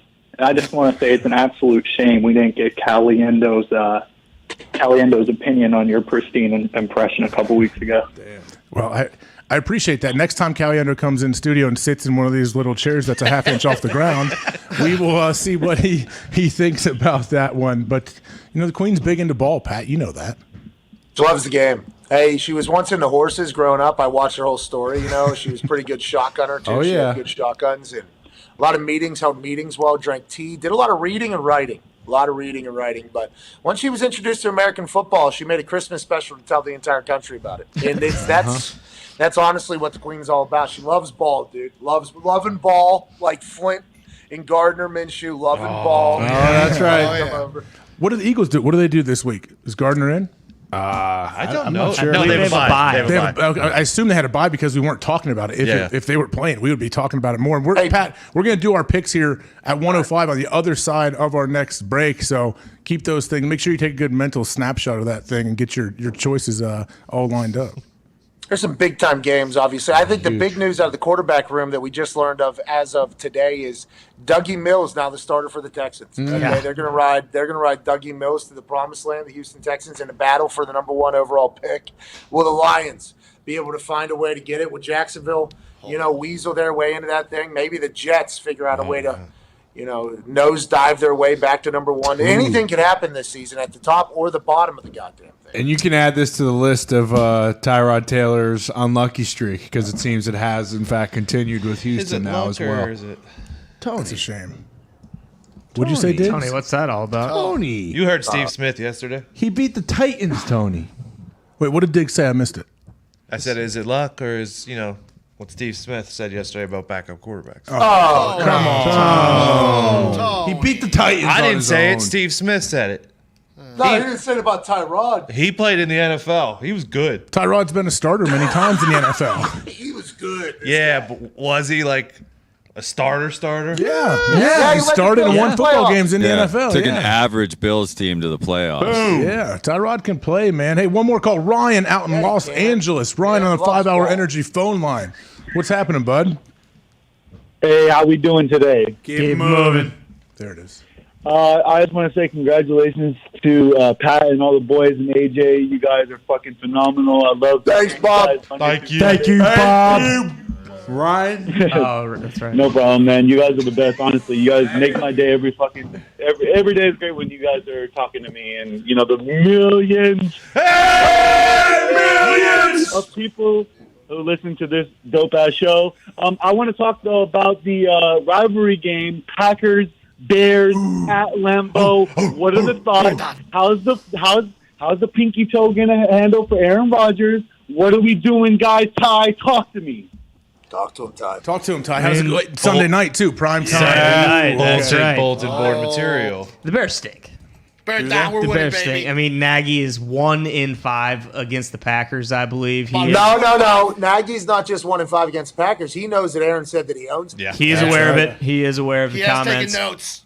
I mean, I don't know. I'll be disappointed if the Packers don't cover. What's that, 12.5 right now? I will be disappointed. That's a lot of points. But that's also the thing. Is like, I mean, it is a rivalry, but the fucking Packers are favored by 12.5 points. Like, the Bears stink. When you say rivalry and you're favored by 12.5, that's crazy. But I guess Ohio State was favored by a ton against Michigan, right? True. Yeah, man. True. I don't know. I mean, it's Little at, different. It's Little at, different, I feel like. it's at Lambeau. Like the You guys stink for some reason whenever you don't say IO back. I mean, going to the Rose Bowl. It's okay. Oh yeah, against Utah. I mean, that's dude. the sad. Like, they're going to the Rose Bowl and they're not excited because you want to be in the playoffs. That's what sucks right now. But that's how it is with the Packers too. Talking about like the clinch in the division. Like no one gives a shit about that. We'll see. Exactly. Like, You're 100% right. You know what I mean? It's you like, want to be champs of the NFC North, absolutely. But we're at the point where their expectations are Super Bowl. We're looking at the Super Bowl. Exactly. You expect to win the division every year, and the Bears, we'll see. I mean, Fields is good. He is good, but it just I can't see a world where the Packers lose on Sunday night at Lambeau and they still have a lot to play for. Alexander's coming back to right here. Is that practice? Potentially, who knows? Not if this he'll week. play. Yeah, not this week, right? Right, but I mean, yeah, that's again that just goes to the point. Like you're not actually looking past this game, but we're looking at getting those guys healthy for the playoffs. Yeah, and you want to. You're looking past this game. Yeah, a little bit. I mean, a little bit. Trouble. Yeah, a little bit. Maybe a little bit. That's never been a good idea. I like that. I don't like that. Which when you say I know looking, Aaron's not doing it. But when you say looking past them, they're not. You don't look past them. They just have supreme confidence in what they can do. Like they're like, hey, we're gonna go out there and roll these dudes. Yeah, I don't think they're looking past it. Like it's nice I can look past it because I don't play for the team. It's nice I don't have an impact on whether or not they win or lose Sunday. So like You might though. That's true. Yeah, and boom, right there. Rodgers owns Chicago. He owns the Bears. He's not going to get beat by him after saying that earlier this year. I'm guessing it's going to be very, very chilly, and we'll get a heavy dosage of A.J. Dillon as well. So, big back. Good player. All right. That dude is scary. Like turkey. Mm-hmm. Yeah. What a great 1-2 punch with Aaron Jones too. Aaron Jones is He's so healthy now, can too. catch the ball. He's so he's shifty, and then Dillon just comes in with those giant legs and just runs everybody over. Like it would suck to try to stop the Packers. Hey, did you hear Aaron Rodgers had to answer whether or not he regrets saying he's a landlord of Chicago? It's like trash in the middle of a game. Game trash talk is now being treated as bulletin board material. Are we going to start asking about everything that is said on the field between players and such? Is that a sign of the times? The sign of that this is the year 2021, and we're gonna talk about him saying something after he scored a touchdown in a game and in a huge moment. There are some despicable things that are said on football field. I mean, I haven't been, I guess, in some time, but I know there's probably still some guys that exist out there that potentially say some very rude things. I guess because he did say to the crowd that, Nagy has to pander a little bit more, but they're like, is he right for doubling down on what he said after scoring a touchdown in the middle of a game while he was getting flipped off by people? It was like, are we serious? Is this what we're fucking asking? What are we even doing? That's why, when people try to toe the line or make everybody happy or be worried, like, oh, I don't want to be canceled, or I don't want to upset people. Like, it doesn't matter. You're going to upset people no matter what you do. So you might as well just be authentic and just let it go. Who cares? Like, yeah, and then just if you have to, just fucking lift your foot up there. I'm not flexible enough. You can't get your foot up. You put your foot on the camera. Let's see it. Come on, we could recreate. Let's recreate the picture. I gotta go up and around. Just back up a little bit. Hope we don't flash your balls or something. Good. I got shorts on. I'm a fucking adult. What are we talking I don't know what's under your shorts. These shows nude on your desk. I don't know if you're wearing your whitey tighties today. I don't know your balls falling out of there. Speaking of that, Pat, hold on to them because we will be doing our picks after this. We will be making all of our picks for this week. It's going to be amazing. Mike Lombardi's at 135. Everybody else, we'll see you on the other side.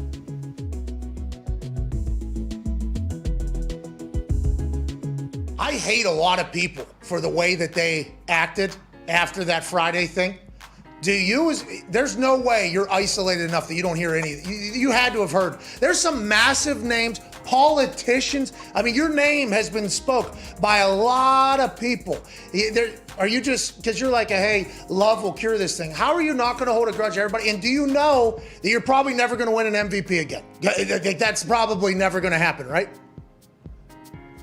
I think that's a legitimate statement.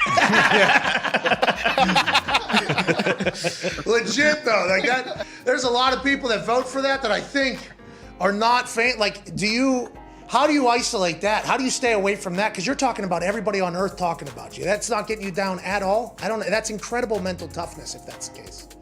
Well, you know what?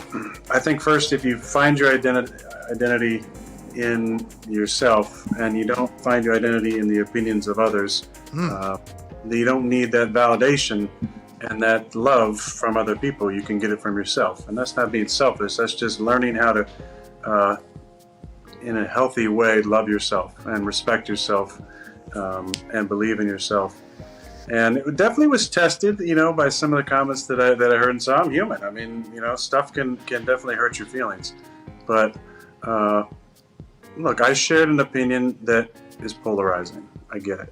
And I misled some people about my status, which I take full responsibility of, those comments. But in the end, I have to stay true to who I am and what I'm about. And I stand behind the things that I said. And I, have a ton of empathy for people who have been going through the worst part of this pandemic, which has affected all of us in different ways. But so many people, like I said, with lives that were lost, lives that were forever changed. And I have a ton of compassion, empathy for those people. And I've tried to help out, as much as I can. Yeah.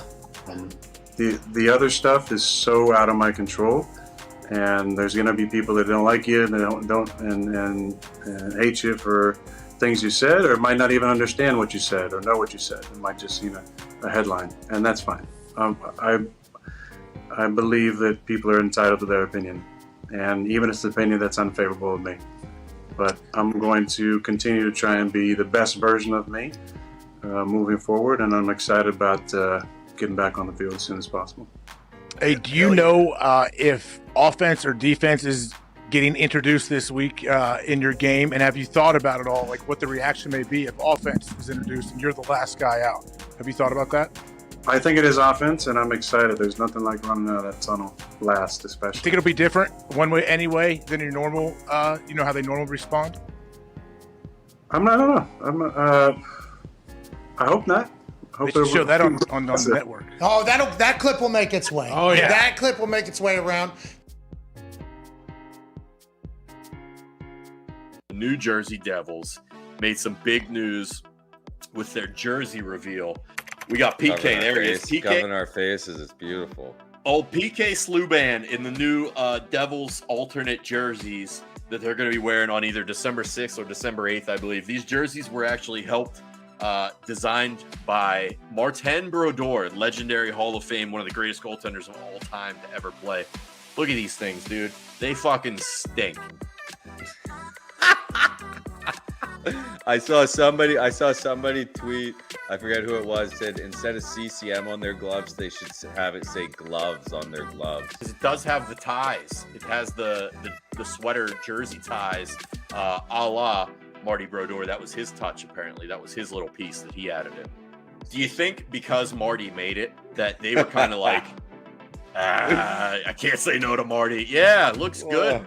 Looks good, Marty. Fucking Marty cooked up these shitty unis, and now we gotta try and what are we gonna do? Our greatest goalkeeper of all time by a million signed off on these jerseys that say Jersey on the front. We better fucking get him out there now. Like, that's something that could have happened. Like, Ruppers here. Rupper. What's up, fellas? How's it Crystal going? clear. Look at you in the bowels of the arena. What's up, buddy? Look at this, man. Right down here. Zamboni just went on. Getting the flood for the third period. So let's see if I'm going to see if we go out ice level. Hold on, Just take us on the ice. Let's see what I can get away with the old barn. What's up, man? How are you? Don't drive the Zamboni, Can I come up Rupper. here real quick? You're not going to stop me? I can't hear you guys, so hold on. We'll get the pens. Can't hear us. The arena's so damn loud. All those Pens fans in there. Look at this. We're going on the ice. Diner PPG Paints Arena. I love it. Boys are getting it done here. I got one bone to pick. The fucking phone's blowing up from Marty Brodeur saying that you're shitting on his creation.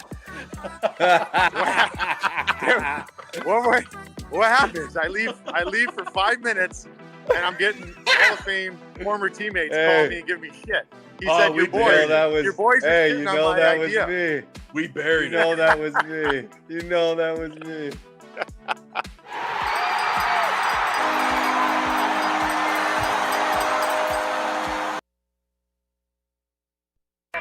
The Pat McAfee Show. There'll be no rules for our guests, for us, for the things we could talk about.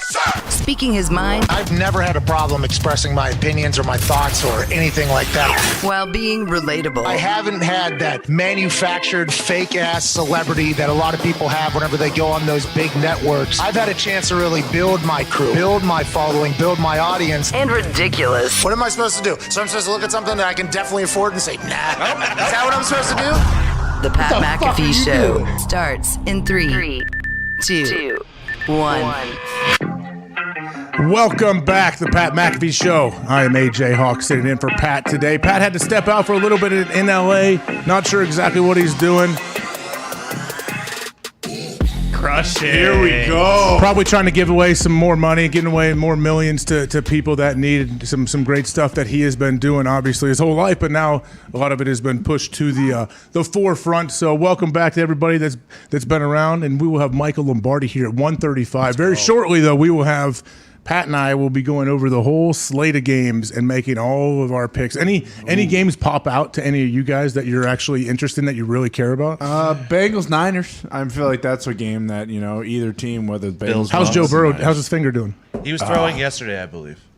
Does he look all right? I don't know. I didn't see film. It looked bad on Sunday. Bills Bucks is an interesting one this weekend. Also, I heard it's Joe Burrow's birthday, so happy birthday to Joe. Okay, good to know about him. Is that real, Zeke? Yes, it is. See, Zeke is a true producer. Like, people don't know this right here that I have. Zeke pops in here and gives me gems.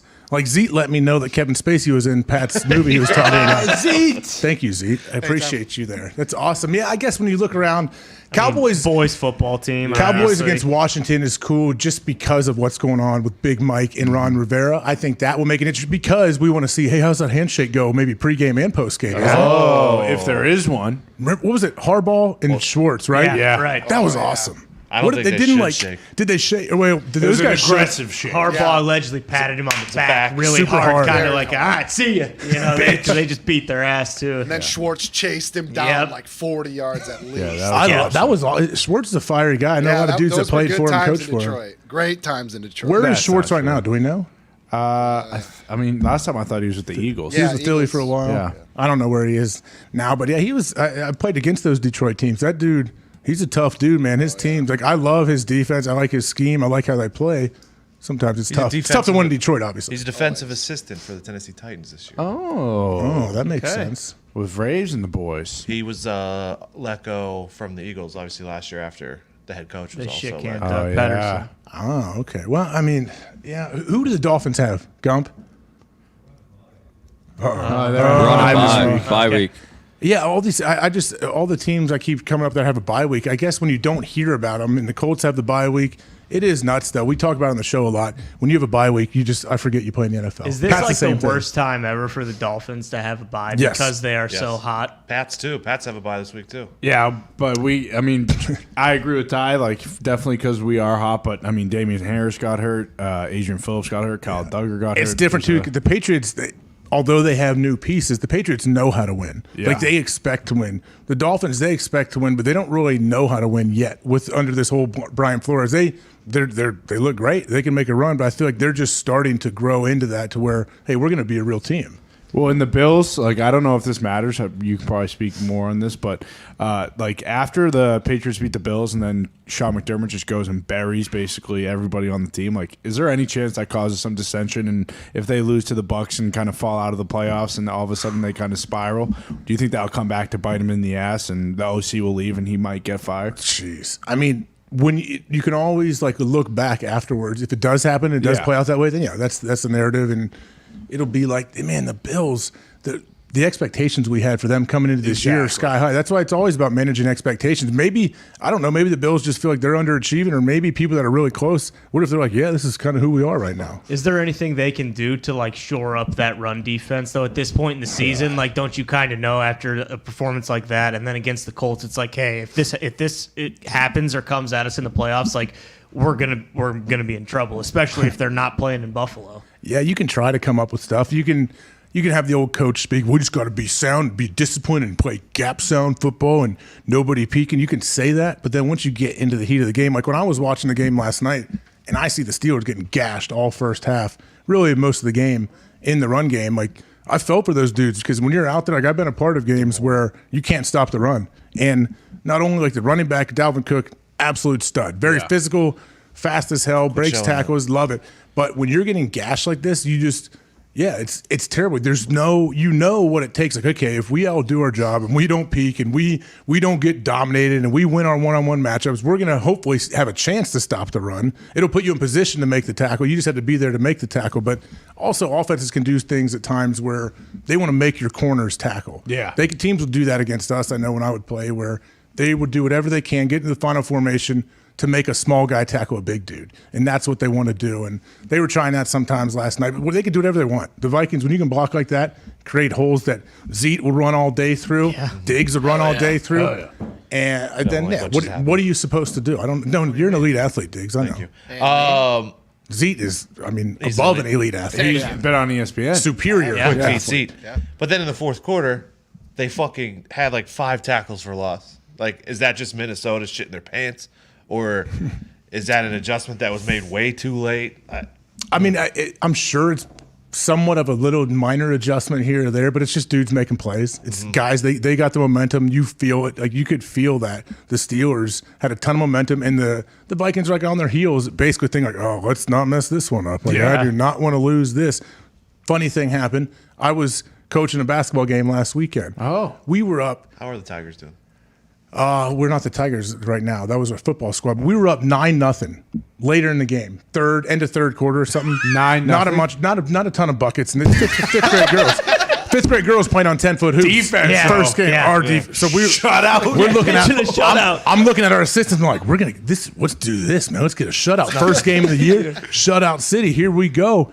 and we ended up winning the game 15-9. Like, it became close. Yeah. Fourth quarter. It became close, and so that's kind of how the Vikings were probably like, we don't want to lose this one, man. We were dominating these guys, so we'll see what happens. I think we have Pat back. Pat, you took a quick sabbatical. What's happening, bud? Where'd you go?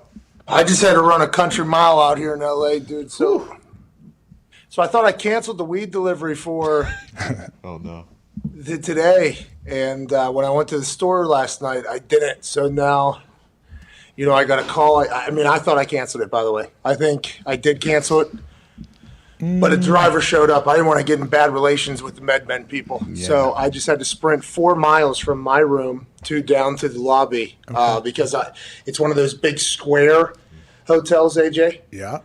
And the elevators are here, and my room is on this other side over here, so neither direction is shorter. It's a fucking haul the entire way. So I'm winded, to be honest with you, but good on that delivery guy for delivering weed in 2021. Pat, is this what you ordered right here? Is that your order? Oh, shit. I was looking for it. That's in Massachusetts. That hasn't made its way yet on the Oregon Trail over to California yet. But when it does, and I'm here, let me go ahead and get a little of the gabagool. So what are they going to do with this for him? This brownie's 3 foot by 3 foot and weighs 850 pounds. Do we know the total milligrams of this guy? Probably about 850 million, I think. I mean, for real. Yeah. What do? Just take a spoon and go just take a chunk off of it? Yeah, this would have to be a team affair. Mm-hmm. How many? How many do you think to get this guy down? I'm not 100% sure. Depends who you got around. But it also, whenever you're making brownies and stuff, I prefer just like the little gummies because at least it's saturated in the same fashion. You might crack off a corner of this thing and maybe, send yourself to next Tuesday. You might have a little bit of a lighter thing potentially. Those scientists look like they're for real, but the brownies always are either a fucking Mike Tyson or they're going to Floyd Mayweather you and just kind of dance around for the entire time. One or the other. I assume this one's going to do both. That looks like a sprinter and a marathon brownie. It does seem as though the scientist on the left didn't even try it, and she just looked at it and immediately got high. Also, the foxy looking motherfucker there. Oh, yeah. He's had a couple slides. He's pumped. He scraped some off the Don't bottom. get high off your own supply unless it's a fucking 3 foot by 3 foot brownie. Wow. Zeke got in my ear and said this was 20,000 milligrams? 20,000, yeah. That's it, huh? Shit. I'm not sure how to do the conversion if you want to just take a scoop off of that. A scoop is probably about 100, I think. I mean, geez, You have to do the math, right? I'm not good at the zeros and the commas, and I know there's some sort of trick, but normally things are like 10 milligrams per. Yeah. So somebody do the quick math on how many per would be in that brownie if it's 20,000. I can see Diggs on 2,000? Right. So you cut that thing into 2,000 squares. You get like a basic bite if it's consistent throughout the entire thing. Good luck That's cutting into 2,000 squares. I want the med. No, they have a you thing got they machine put over it. Yeah. But why? You tell me they build all their stuff this big and then they cut it up? They have to. This is a record breaker here. This fucking brownie is one of one. Yeah, shouldn't you just feed it to an elephant and just see what happens to the elephant? Just because that's the only animal I can or think a horse. A horse, maybe a whale. Yeah. Hey, what if the horse has no training at all, but it starts doing the the whale would be dope. The crip walking from the Olympics. We should keep an eye on that. Let's see where that brownie goes. We might get to see some fun animal stuff. But, Pat, we're going to get to the games right now. We have Lombardi at 1:35, so I want to do the games, and then we'll take a quick break before Lombardi. Here we go. Week 14 matchups. Last night, Vikings, Steelers are up there. I had the Vikings for this pick, so I am 1-0 heading into this. This is fun for me. No question being up 1-0 on you. Let's go Browns, Ravens here. Pat, Ravens are a 3-point dog in Cleveland, really? Wow, can't believe it. The Ravens, the Browns. 2.5 right now. 2.5, okay. 2.5? Yeah, the Ravens are dealing with quite a few amount of injuries. Yeah, who all they got? Do you Everyone. know? Every single person. Lamar's okay though, right? Yeah, Lamar's okay. But is he? Marlon Humphrey is out for the year, right? Oh, that sucks. That hurts. He's good. They've lost so many people for the year. I don't. You know what? It's a healthy mutual respect rivalry with the Ravens. A hat tip to them for what they're doing this year with that amount of it. Hat tip to the Ravens. I have the Browns at -3, Pat. It's -2.5. I think I'll ride with you. Okay, -2.5. Next one up on the slate. Bills at the Bucks, Pat. Bills are 3-point dogs. Wow, that's a lot. We can't do this. This can't be the way. Bills at Bucks. I got the Bucks at -3. What's your thoughts on that one, Pat? Do you hate Dirty? You don't like his graphics? I love this Dirty. What are you talking about? I want to keep everyone stimulated, so we got to bounce around the board. Oh, because you're like looking for daily doubles right now. Yeah, You're hunting right. Yeah. This one's 3.5 now. Okay. I still like the Bucks at -3 here. Who you like, Pat? Oh, what's in that little beverage you got? Yeah, what? What? A little piece of one 2500th of that brownie. I like the Bucks. They've won by double digits in every fucking game, and if they decide to run with Leonard Fournette, he can fucking do it. And the Bills can't stop the run. Wait, how are they only 3-point favorites? It's cold in Buffalo. It's cold in Buffalo. It's hot in Tampa. I mean, everything's But how are setting they? up for Shouldn't the to Bucks do- be bigger favorites than this, Pat? I maybe it's just because the Bills do have that factor that they could fucking be a wagon.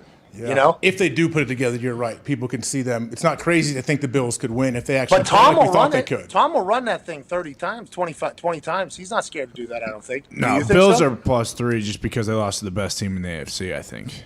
So it's like kind of a, you know what I mean? To your point, Pat, Sunday is 75 and sunny with 82% humidity. It's gonna be so fucking hot.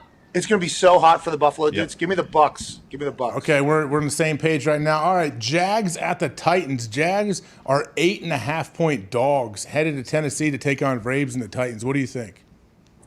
Well, I mean, Jags stink.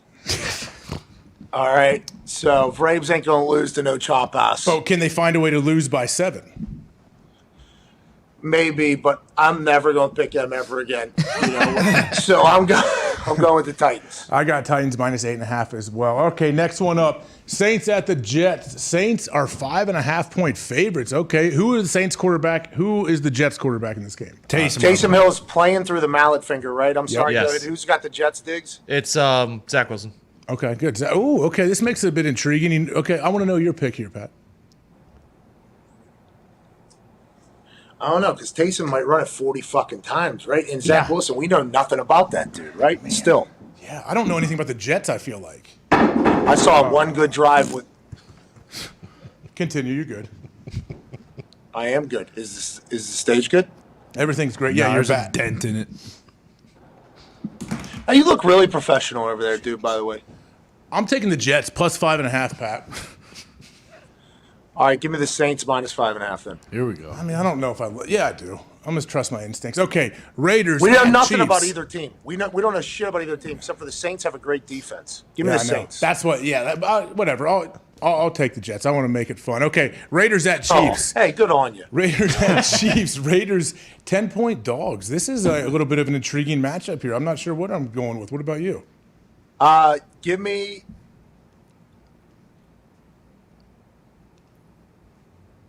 me the Raiders. 10 points. Raiders. That's a lot of points. 10's Give me a the Raiders lot. +10. Okay, you know what? I thought about it, but I'm going Chiefs -10 here. Good. Oh, no, I don't like that at all. You're so good at this, and I'm not. Here we go. Lock it in, guys. Chiefs -10 for me. Pat has the Raiders. All right, good. Coach Richie, getting it done. Lions at the Broncos. Man, how are the Lions 10-point dogs coming after a huge win? Did they? Give me MCDC on the kneecaps of the horse named Bronco. Now, with that being said, we haven't talked about this yet today. Rest in peace. Oh, man. Yeah. DT. Yeah. Demaryius Thomas, right? Absolutely beloved by that Broncos organization. I know he's played elsewhere. This is an incredibly sad story. 33 years old. I'm 34 years old. And anytime you hear anybody like Peyton talk about him, you heard Tim Tebow this morning talk about him. Everybody loves this dude. Yeah, everybody absolutely loves him. So this is an absolute shame. But this is the worst part of the whole life thing whenever this happens. And rest in peace to Demaryius Thomas. Yeah, it almost didn't feel real. It still doesn't feel real. Like he's so young. I thought we were all getting like fake. I thought we were getting McCocknerd. Yeah. Yeah. I was like, who's doing what scumbag on the internet is doing false reports on like athletes? Because that's very young, man. Very young. It wasn't that long ago. He was very dominant. That's sad, man. T's and P's to everybody over there. Moment of silence, AJ, please, for DT. Yeah, absolutely. Moment pass. Okay. Yeah, that one's real. Yeah, you talk to listen to anybody that played with him. I don't know what camera I'm on here, Diggs. I don't control it. There it is. He keeps switching my camera right there. There you go, Pat. You taught me well. It's been on that one for a while. Yeah, the whole show. Well, but Zeke switched me to this white one a little bit ago. Zeke, what was that about? Yeah, that was just for when Pat wasn't here. Oh, yeah, when you weren't here, I had to switch cameras, I guess. I'm going to let you know, I think maybe I'm back. Maybe my lungs post-COVID are finally back. I just ran. Felt good. Huh? Yeah. Good? I just ran right down a hallway, like Home Alone. Then I sat in an elevator. People ask, sweaty. people are like, where's the fire? Just picking up my extra weed order. Like, what do they say? I think they understand this place is so fucking grotesquely big. Like, to get from one side to the other, it takes a long time. So let's get back to the picks. Let's get back to the picks. What pick are we on? Stop trying to get me off my pick. Lions Broncos. There's a note on that game. Yesterday, the Lions had 22 players sit out of practice. They have a flu outbreak right now going around. These guys fucking stink. Give me the Broncos. I'm reading that they got a lot of their players back today, though. Okay. They're only worried about 3 or 4 players at this point. 24-hour flu. No DeAndre Swift, though. No DeAndre Swift. Oh, Philly. I got Broncos here -10. About you, Pat? Same thing? Give me the line. No, they did a Super Bowl last. Give me the Broncos. Yeah, that's a big hangover game. I would take the Broncos. Yeah. Well, yeah, so much so they missed practice. Yeah. All right, next one here is right in line. Falcons at the Panthers. Falcons are 2.5-point dogs headed into Carolina. How's Cam doing? How are the Panthers doing? What's your pick? Falcons +2.5. Ooh. Man, the Falcons, I feel like I picked them a lot this year, and they've screwed me a bunch, but I'm sticking with I think What's I like the fired Falcons. coach thing, Diggs? Okay, so if it's the head coach and it's the first interim coach's game, then you bet on the team with the interim coach. Now, the first game with a new offensive coordinator, it depends on if the team liked Joe Brady or not, and I'm not sure. Ian Rappaport couldn't give us that information yesterday, so honestly, I think your Falcons is probably right here. Hold on, though. Pat, did you hear? I didn't hear any players tweeting or freaking out when he got fired. That's usually a telltale sign if they love him. Like SMH, right when the coach gets fired or something. We're like Randall Cobb when he walked in with the pizza. Yeah. Okay. So guys will let you know their thoughts. Who do you have here now? I like Falcons. I like Falcons +2.5 as well. Let's jump over and take. Did we do the Cowboys game yet? No. Cowboys at the football team. Cowboys are 4.5-point favorites. That might go up to 10 after Big Mike's comments, guaranteeing a win somewhat. So who do you like? Well, Ron Rivera ain't playing with the shits. He ain't with the shits. He said, I don't know if you know what we've been doing over here. We've been dealing with poop water. What? Exposés. What? New ownership. What? Jeff Bezos. What? What? Ron Rivera said, we're just trying to win some football games. Let's fucking go. I beat leukemia in the middle of all this fucking thing as well. So I like the fact that the Washington football team with Taylor Heineke, are really thriving against all odds. But with that being said, shit, yeah, dude, give me the Cowboys. Oh, okay. I like the Cowboys as well at -4.5. Seahawks at the Texans right now. Ooh, Seahawks are 8.5-point favorites. Yeah. Doug Mills, man, he's keeping that under 10. That's right. All right, I got to take the Seahawks here at -8.5. Me too. No conversations need to be had. We all understand what's going on here. Easterby is still running the Texans. Big, intriguing game right here that I'm not sure which way you will go. 49ers at the Cincinnati Bengals. Niners are 1.5-point favorites. How is Joe Burrow's pinky doing right now? What are the Niners going to be? I don't know. I think that Bengals defense is about to get killed, right? Why? Just because they have those games where they just get murdered, don't they? Am I wrong? Am I misreading that? Or they play very well. They can get after the quarterback pretty good. Yeah, no, you're right on that. Last week, though, they did give up, 35, 36, because the one touchdown was the scoop and score. I like the Bengals here, Pat, +1.5. All right, give me the Niners because it's cold and they haven't been able to do any extra work. Oh, yeah. Also coming off a loss, too. Is Debo playing? Oh, I don't know. He's going to have to if he wants to stay on those top 5 ranking leaders. That's right. We'll make sure he gets a clip of that so he knows if he wants to stay up there. Okay, Giants at the Chargers. The Giants are 9.5-point dogs heading in to play the Chargers and Justin Herbert. What do you think? I like how much time you're taking, too, to really think these out. I want to have a good fucking score this weekend. So. Let's go. I don't want there to be any, cooking of the books by you on Monday. Oh yeah, because I definitely cook the books. You do. You try to. All the time. Mm-hmm. Yep. You were trying to intimidate our fucking graphic designer. Who's a good guy. Messed You're up. like, oh, I'll talk to Dirty, you said. Whenever I talk to Gertie, he's like, "Thanks, man. You're the only one that ever even talks to me out of all the guys." I'm like, "Oh, jeez, man. Let me know. Untrue. I'll get your number. We'll chat on the phone then if False. you're lonely." It's very untrue. Dirty is now I said, Dirty, you're really screwed because Pat just got a bunch of money on top of what he had. No, Dirty is fit into the office incredibly, impeccably, and you tried to bully him from tactics from your attic in Ohio, and although you are not doing it in person because you're dressed like a politician and probably acting like one as well around the office, know that Dirty's fair. He's stern, but he's fair. That's right. And I don't want to have to do that on Monday where we put everybody in an uncomfortable position when I'm guaranteeing people Damian Harris touchdown. How you doing? Keep moving. How you doing? Keep moving. Patriots, how you doing? Keep moving. And all of a sudden, that can't be 3 picks because I need it. I mean, that's kind of bullshit if you ask me. But I'll take the I ran into some Giants fans in the lobby last night. They seem to be all pumped up to be out here in L.A. New York to L.A. Big trip. A lot of New Yorkers are taking, They're coming out for the game. So maybe it's more of a home atmosphere for the Giants.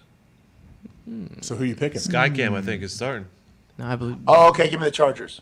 Yep. Yeah, I like the Chargers at -9.5 as well. Glennon did not deserve that. Well, he Herbert didn't. and the boys are rolling. All right, let's go to the Ravens at the Browns. Ravens are 3-point dogs against the Browns. Is that just because of all? You the already did it. This is the first game you picked. Why not? Football now. Guy. This is what happens. Why do you guys let me get all the way to the end of it? You let me get all the way to the end before you tell me. You give me. Usually you have these dumb looks on your face when you know I'm wrong. Whatever you say, Professor. Yeah. Sunday night we got. Yeah, we got the Sunday night football. You guys game. both got the Browns. Sunday night, Bears at the Packers. Burn on. 11.5 is so many points. Yeah. 12 right now. 9 toes. Remember that. Go ahead, AJ. Take it home here. You All right, first. if it's at 12, 9 toes, 12 points are getting. Give me the Packers. What? Yeah. Yeah, me too, dude. I mean, Nagy says, what Aaron said after he scored a touchdown on my team to beat me again was so rude, and I'm going to make sure everybody knows it. What Nagy needs to do is, I stink as a head coach in a lot of situations. And now I'm putting the NFC North big dog in Lambeau. He's probably going to have his little turtleneck thingy on. Oh, yeah. Look for a blowout here on prime time television. Hate for it not to be a good show, because I know Aaron loves putting on a good show. That's right.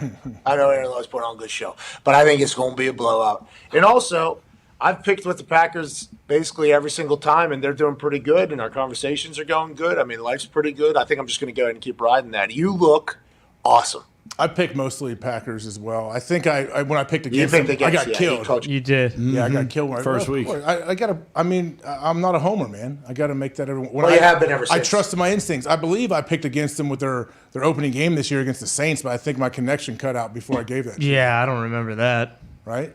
Yeah, I don't think that happened either. What do you think happened that first game? They were so bad against a not great team. We're learning. Saints defense is good though, Yeah. and it was They are. It was They one give of those people trouble. things, yeah. And like the Packers, I mean, Jameis, they looked a little bit different. Like the Saints scored touchdowns like right away and kind of buried them, and they just couldn't get anything. I mean, you could tell it was an anomaly. It's pretty rare that it happens, but sometimes I feel like that Packers. It's only happened a few times where it's like, oh, it's gonna be one of those days. Where Yeah. it feels like just it's clunky. He doesn't have great protection. There may be some drops, and then their defense is giving up points. I couldn't hear through the glasses, but did you say Taysom Hill is tougher than Russell Wilson because he's playing with mallet finger? Whoa. Did I didn't. No, I didn't say anything. Sounds like I feel like I thought it made. Oh, I thought it. Is made it the shit same up. finger? Is it the same injury? Same finger. Throwing him. I don't know. How come you think it never was a got little- over your mallet fingers? It was just always. I didn't miss any games for it, so I did. I don't know what. What if you're a quarterback? You throw a ball pretty good. You just tried to take Tone's head off there a little bit. Yeah, I can throw. Do you have touch or not? Because like everybody shows Phil Mickelson throwing, they're like, this guy can sling it. It's like, yeah, he's throwing at the same speed every pass too. I mean, this guy needs to maybe find a little touch. You know what I mean? Like maybe a little closer to the green. I got some touch. I mean, I was a baseball pitcher too. I have some touch.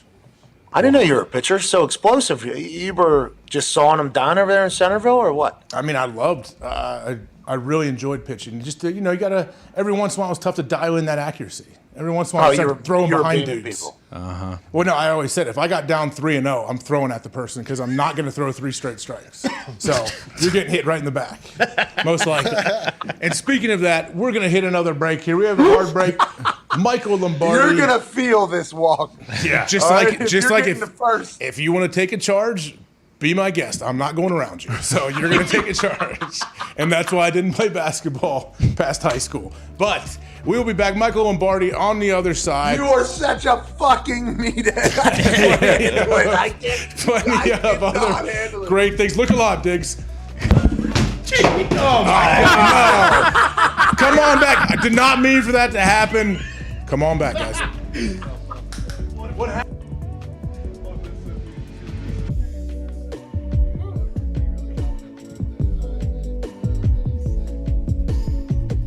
Regret to inform you that in the real world, the one that we're living in right now, this is an actual news clip about what's potentially going on amongst the fans in Kansas City. As the Chiefs seem to refine their identity, it seems like the fans are crumbling into pieces. This is, once again, an actual news piece on Fox 4 in Kansas City. Well, if you spend any time around here on game day, you're likely to be aware of at least one of these men. The man known as the X Factor has been around for decades. He's the one seen in the video getting knocked down by another man who the people of Section 129 may know as Red Extreme. There's X Factor. Here it is. This is about 6 years ago, meeting and whooping it up with young Chiefs fans.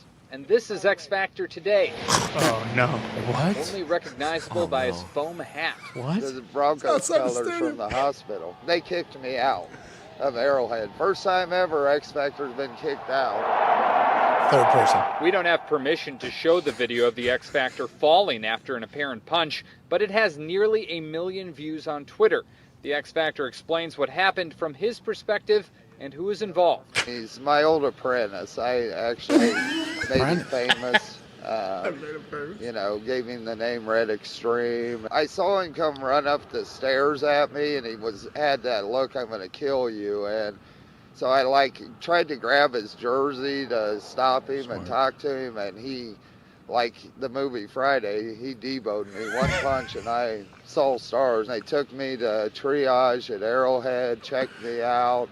I felt all right at the time, but then I didn't know I'd broke my ribs. Red Extreme posted a 17-minute video message to his Facebook page following the incident. He says, "A cup of water was thrown and hit my wife in the back and splashed onto me." Can't do that. He continues, "I have never in my life felt so bad about feeling so good because knocking that low-life son of a expletive out was the greatest feeling I've had in a long time.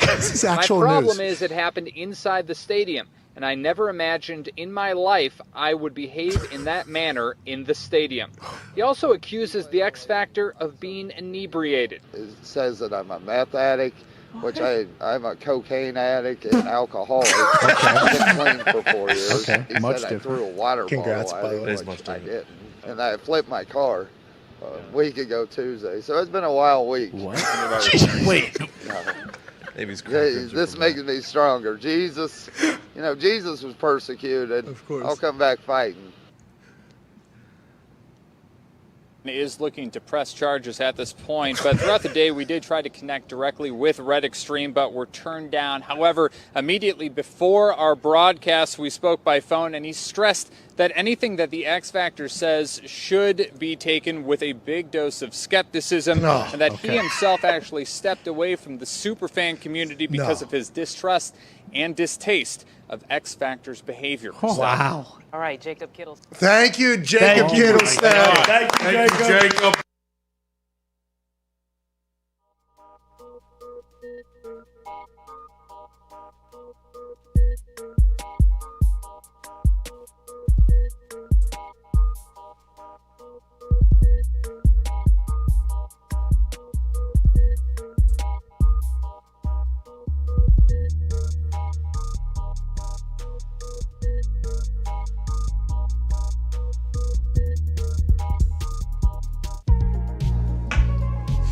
Welcome back here. This is the Pat McAfee Show. I'm AJ Hawk sitting in here for the last hour trying to wrap this sucker up. We have a big guest coming up here in a few minutes.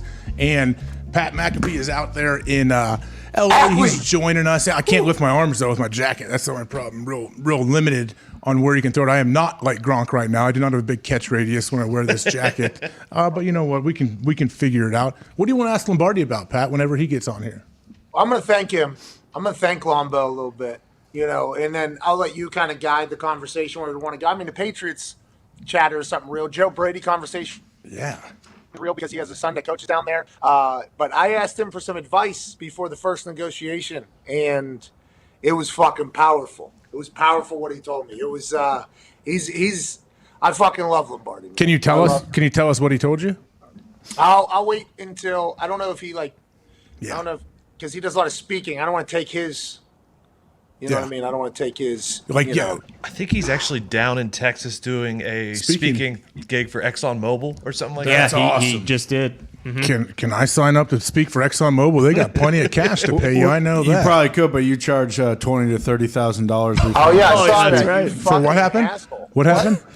If you want to go speak, hey, come have AJ Hawk speak to the company. You're charging $20,000 to $30,000 to do that. I saw it was on the internet. It was on the internet. Screenshot. First off, I haven't seen that, and it's a complete lie because I would definitely charge more than that to come speak. I'm just letting you know right now. I do give speeches, and I would not go down there. I'm not saying anything. I only do it if it's. I'm only going to do it if it's too good to turn down. That's what I'm saying. It's the only way I'm leaving. Those speeches, the companies are terrible. Speaking the companies, most of them are terrible. No, I'm saying you can make them fun. You can make them good though. Lombardi, hey, hold on, Pat. Hold your thought there because he's on the line. So. Let's bring him on here. A guy who I think just got done with a speaking gig, knows that in and out. He writes books. He's amazing. Ladies and gentlemen, Michael Lombardi. I apologize for the bad camera angle here. I got it fixed. Okay, there we go. You look good. You look good. good. You always look good. I can't hear you for shit. You speaking for the big oil companies down there, Lombardi? I don't know. It was one of those things that kind of fell in my lap, and I thought it was a pretty good opportunity for me to do it, so I took full advantage of it. Hey, you're probably I watch your TED Talk. It's awesome. It's fucking amazing. Obviously, your daily coach. I read that. It's incredible. You have a way with words, and you've been in position of power and leadership that only few have in the past and have gone through negotiations in big-time money conversations that not a lot of people know about and have been a part of programs that not a lot of people know about. When you gave me that piece of information going into my first negotiation, I can't thank you enough for that. I mean, that was fucking awesome. You changed my entire mindset, dude. Well, I think oftentimes we always think negotiations, we've been treated as if, we're in the ones at the disadvantage. And when you have something to offer, you have an advantage. And I think your specialty certainly does. And, it's like a player. You can never overpay a great player. You could always overpay a mediocre player. You could just never overpay a great player. And in a negotiation, if you're a great player, you got to think that way. And I think certainly you do.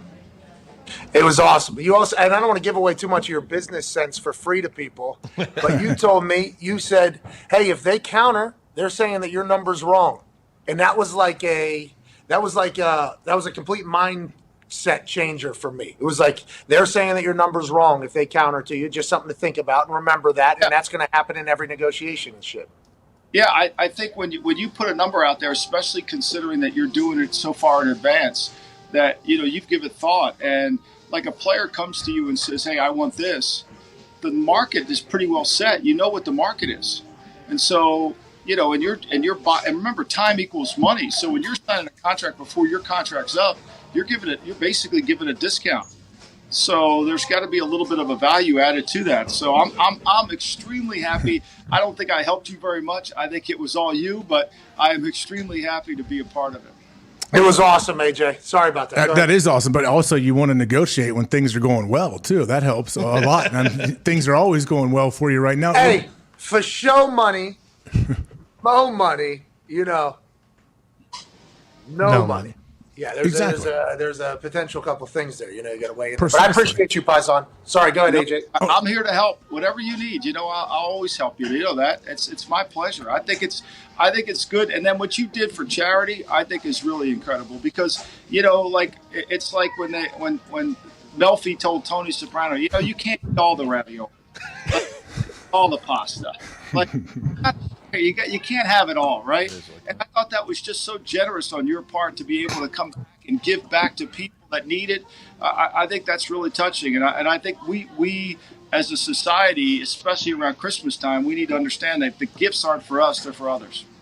Great. Man, that's very nice of you. Thank you, Paisan. That's very, awesome. very nice and real. Go ahead, AJ. That's awesome. And pivoting, Lombardi, what do you think? Last night, you watched the game. What are your thoughts? I know people feel very strong about the Chase Claypool when he converts the 4th down. Would they have gotten another play if he would have ran that ball to the official? What are your thoughts on the game?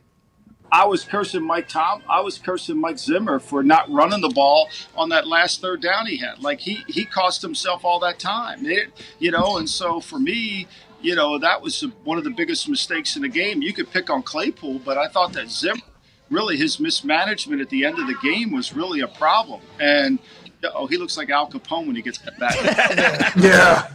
Trouble over here. Oh no, we're at the banquet table with Al Capone. I'm not Italian. I'm not Italian like Pat claims to be. Claypool's got to grow up. Like, there's no time to celebrate. It's a time to win. Win the game. And I've never seen a team as lucky in the 4th quarter as Pittsburgh. They came back against the Chargers. I mean, they had the ball all the time in the 4th quarter. They made that miraculous comeback. And then last night, they had no business being in the game. I mean, how does Cousins throw that slant for an interception? Like, how do you do that? Like, sometimes your opponent isn't the other team. It's the clock. It's the clock. Yeah. And the situation will call for it, right? And I think that's a big deal that some people don't understand and some people do. And I think that, that organization, that dynasty that you were a part of up there in New England always had the game management. You're doing great. The game management situation is all figured out. All the situational football was like going to get aced. Were you, and I wanted to talk to you immediately after the game on Monday, and we're getting you now because you've been very busy and we appreciate and respect the hell out of that. We all knew Belichick was going to win that game, right? I mean, as soon as that weather was at 35 miles an hour, Bill's going to win. That's a game that Bill Belichick wins. Well, let me give you a little background. So they practiced on Friday in the bad weather, right? Mac Jones threw 1 incompletion and 30-mile-an-hour wind in the bad weather. Literally, he threw 1 incompletion in practice in the bad weather. It was 35-mile-an-hour howling wind. He threw 1. So you say, well, why did he throw it in the game? Well, I think what happens in that game, and Pat, you've punted in that place before, and you're not on the field, you don't know the wind is coming sideways. AJ, I don't know how much you played in that stadium, but the wind direction is changing on a continual basis in that stadium. I know the TV people kept saying the wind's going left to right, but there were times on the field that it wasn't. In that game, McCourty was calling the defenses according to the swirling wind. In fact, when J.C. Jackson and Mills made that play near the bench over on the Buffalo sideline, that was all McCourty. McCourty checked into the play. McCourty checked into the defense, which rolled the coverage, which almost gave him an interception. And that was all predicated by the wind. That wasn't predicated by the call in the huddle. That was predicated by the side wind. So the side wind was really the factor in the game. The wind coming right to left was important, but that side wind made it so hard. And I think if you're a Buffalo fan, you got the ball 1st and goal at the 6. You got to run Josh Allen 4 times. You got to run Josh Allen 4 times. You can't waste it there. You got to try to put the ball in his hands 4 times. So I think the way they played the game was, look, everybody says Belichick should have run the ball, thrown the ball. They outgained him running the ball. They averaged more per play running than they did throwing. What did they need to throw it? They felt like if they threw it, something bad could happen. And I don't think we understood how much the wind was a factor in the swirlingness inside the stadium. Lombardi, can you explain a little bit when you said McCourty was calling the defense depending on the wind, the side-to-side wind? Like, what exactly is he doing there? So they were rolling the coverage to where the only side of the field you could throw the ball to. So they knew where he knows, like by the wind. Okay, there's no chance he can throw over here, so we're going to roll the coverage over here. Wind's blowing on this series, he's got to throw the ball over here because if he throws it to the other side, he's never going to catch it. He can't control it. In fact, in pregame, they decided that unless the ball was inside the 10 in the open end of the stadium, not where the locker rooms are, the other end, they wouldn't even try a field goal. There's no way. Nick Folk told him and said you have to almost aim at 20 yards outside to be able to bring it in. So when he tried that field goal, nobody on their bench thought he was going to make it. They all thought it was going to be a bad kick. Do you think Buffalo was rolling their coverages as well? Huh? You think Buffalo was rolling their coverages as well? I do you think that is the difference? I think Buffalo was hanging on for dear life. Buffalo's not a big team. Matt Milano played safety in college. Ed Oliver's they're not a big team. You know, the first third down of the game when Najee Harris drops that pitch, that's a touchdown. You go and watch it on tape. Trent Brown's out there going to block the corner. They're going to run it to the end zone. I mean, they just out-executed him in a game that they needed to out-execute him in. And Bill loves it, right? Hey, Bill fucking loves that shit. He loves it. There's no better line than when he tells the team, get your stuff on and get outside. There's no better line. Just get your S on and get outside. Like, he could care less what the way. In fact, I think he enjoys it. It keeps him from getting bored, I would imagine. I'm sure he doesn't get bored, but hey, anything new to your routine, your plan that changes up, it's got to be kind of invigorating for him. I think one of the sins of losing toughness in your team is these indoor facilities. Shut the fuck up, Python. Hey, all right. Oh, we got to run perfect plays. We got to have the ball that can't touch the ground. Yep. Mac was out there on Friday in 35-mile winds. Hold on. Idiot. We had an indoor practice facility. We practice outside all the time. Soft as but butter. It's the extra reps. The extra reps that you can get in whenever you're not in the middle of. Reps for mental toughness win games. Reps for mental games. Hey, that real back. quick. Let's. Here. I've seen that.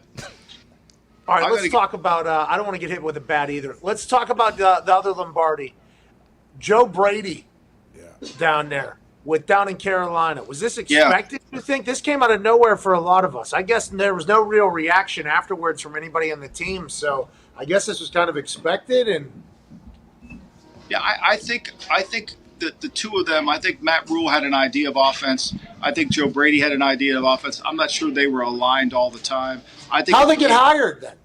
I think it became really hard for that. And I think that they're an evolving offense. And when you're an evolving offense, you've got to be adaptive. And I think Brady kind of wanted to run what he runs, and that's kind of his expertise. And I think they needed to evolve their offense. And I think that was probably the biggest issue. And look, Rule, it took guts to do it. I mean, they both have the same agent. Trace Armstrong represents both Matt Rule and Joe Brady. So it's hard. And I think for Joe Brady, it's a great lesson learned. And I think for Rule, it's an opportunity for him to put an identity into his offense that he desperately needs. Boston Connor, what do you got? Yeah, Michael, is Belichick, cerebral enough where he actually wears the Navy mask before running the ball damn near every play? Like, does he do that on purpose? And also, now that Mac has turned out to be as good as he is, do you see him leaving the game anytime before the Mac Jones era is over in New England?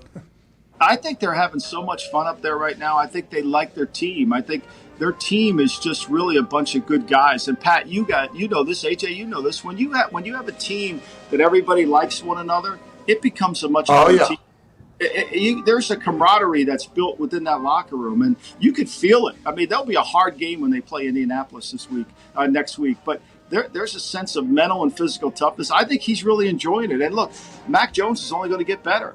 Much to all the Mac Jones haters that are out there, Mac Jones is only going to get better. Absolutely. Ty?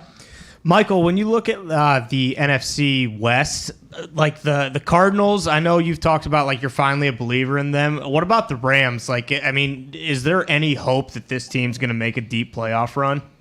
Well, every time we see the Rams, they always put that stat up. When Sean McVay's leading at halftime, his record is X. We never see when Sean McVay's losing at halftime, his record is, right?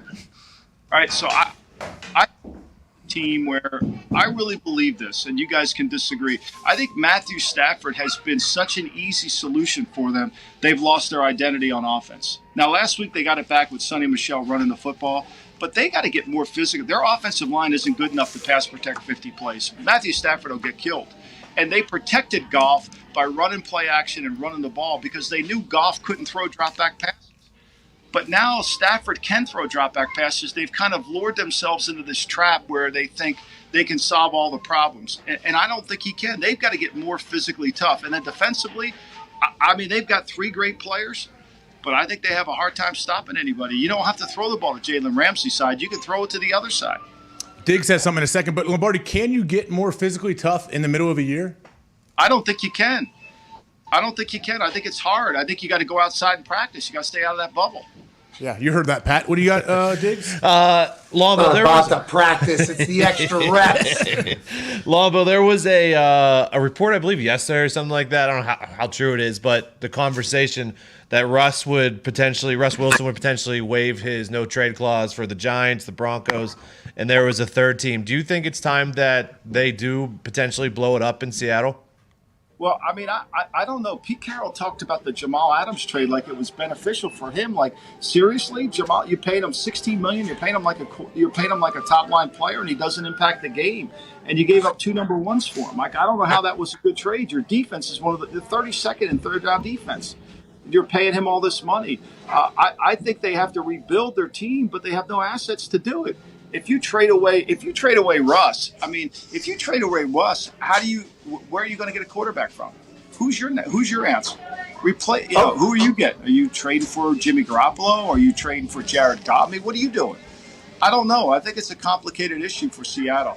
And I was told last week that I thought maybe Shane Waldron was forced down Russ's throat, but I think Russ really wanted Shane Waldron. I think that was his guy. So now I heard Russ said, he's willing to come back and play his career. I don't know if either side can get divorced. I think it's one of those where we're better off staying married.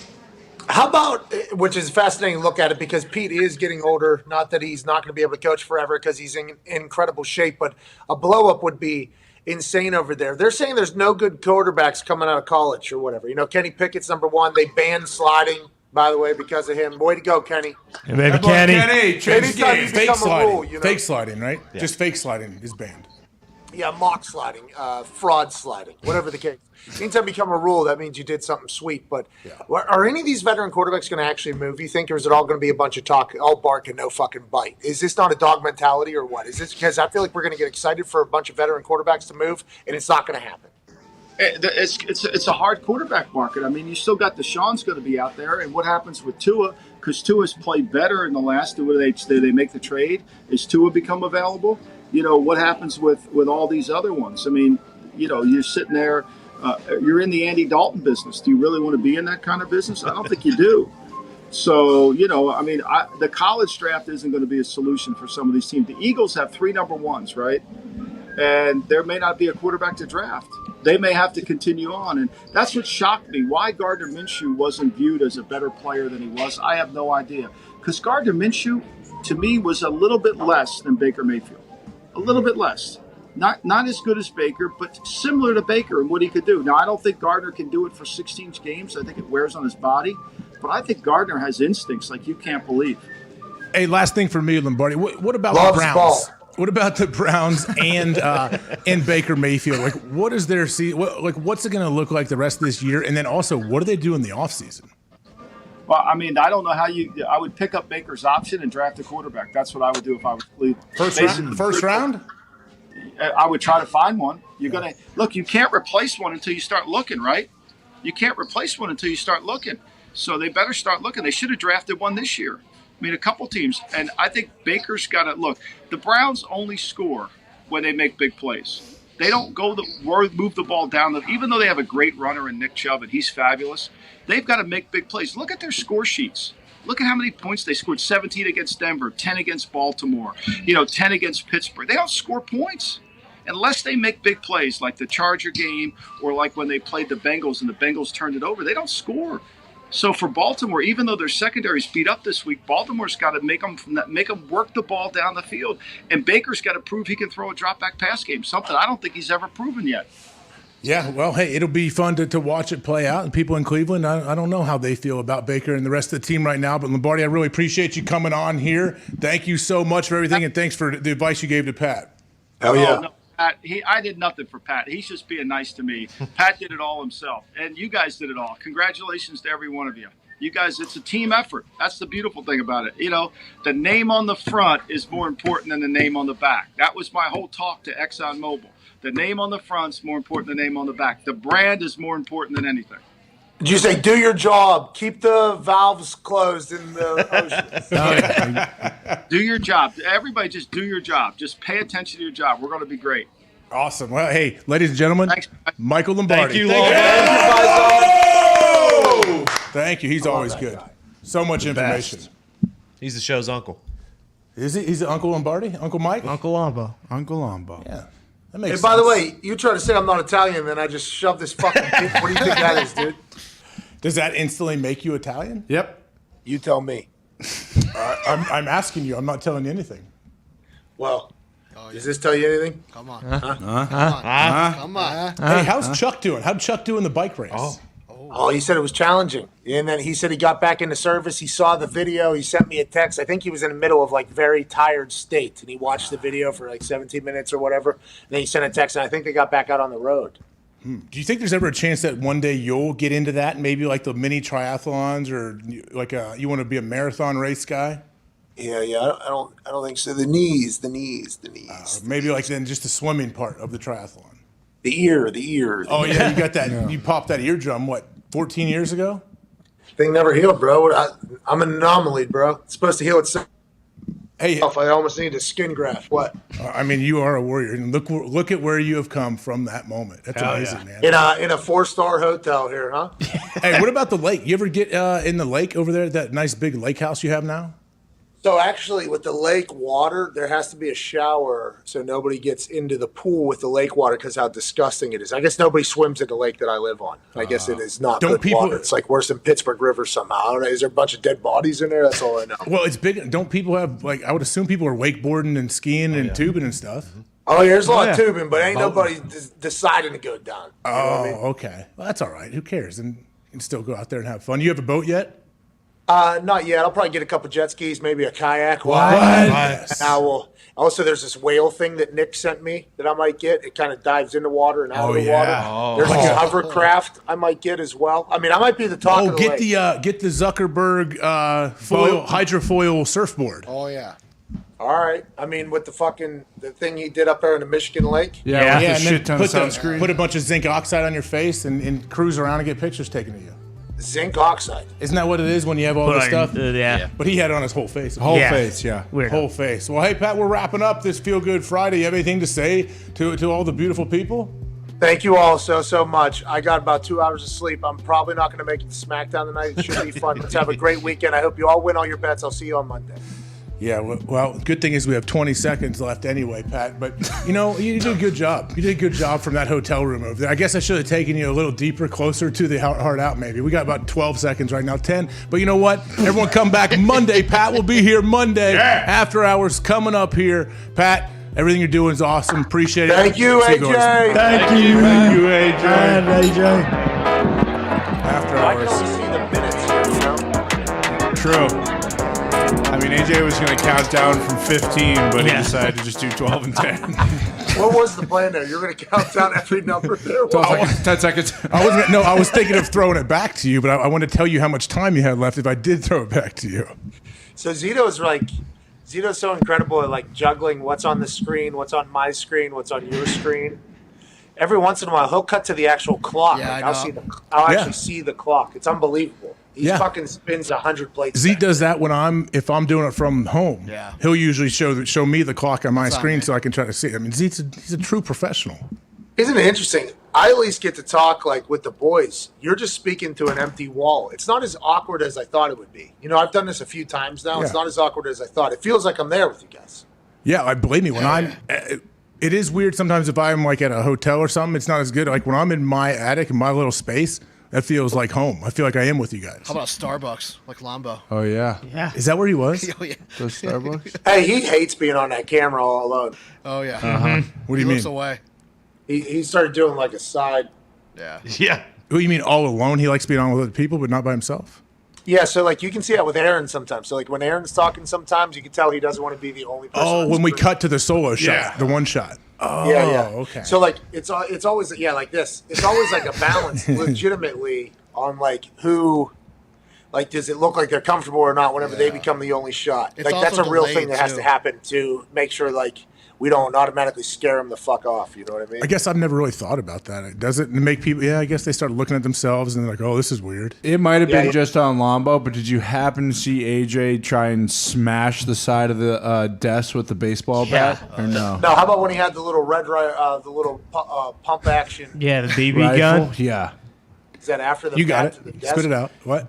He was also hammering CBD gummies during the long. during those the are Wombo good. They're very good. Which one? You started eating edibles? No, these little CBD MD gummies you have over Yeah, you're here. gonna feel it in a couple seconds here. Those have been there. Yeah, I eat them every time I come for the last 2 years. I am Take very. them with you. Take them with you, dude. Nah, I'm good. I'm I'll very save them. worried about you driving home now because Yeah. it's going to be right at the Oh, time the sun's setting, and now you have these CBD gummies. I mean, that is no. not good. I got to get home. I'm meeting everybody. But for the he's big driving thing. east. True. Yeah, but it'll get darker earlier then. No, the Yeah, sun but will he be at won't his see back. the sunset. It won't be no golden. You know what I mean? He'll be looking the other way. It'll be Okay. dark. He'll be driving in the dark. He might That's just- like when you fly to Cali, you're flying into the sunset. You know, Mhm. with like at the time that I fly, it's gorgeous. Just getting higher as you go, in both senses. Well, I mean, I was rather. Yes. So you have. It sounds like you have a lot of different things to consume before you head back to Indianapolis. Well, yeah, I got 2 orders. I only got 1 order because, I canceled the fucking... I tried to tell the delivery person. But the way they talk to you is, how much is in each piece? Well, there's 100 in the whole thing. Yeah.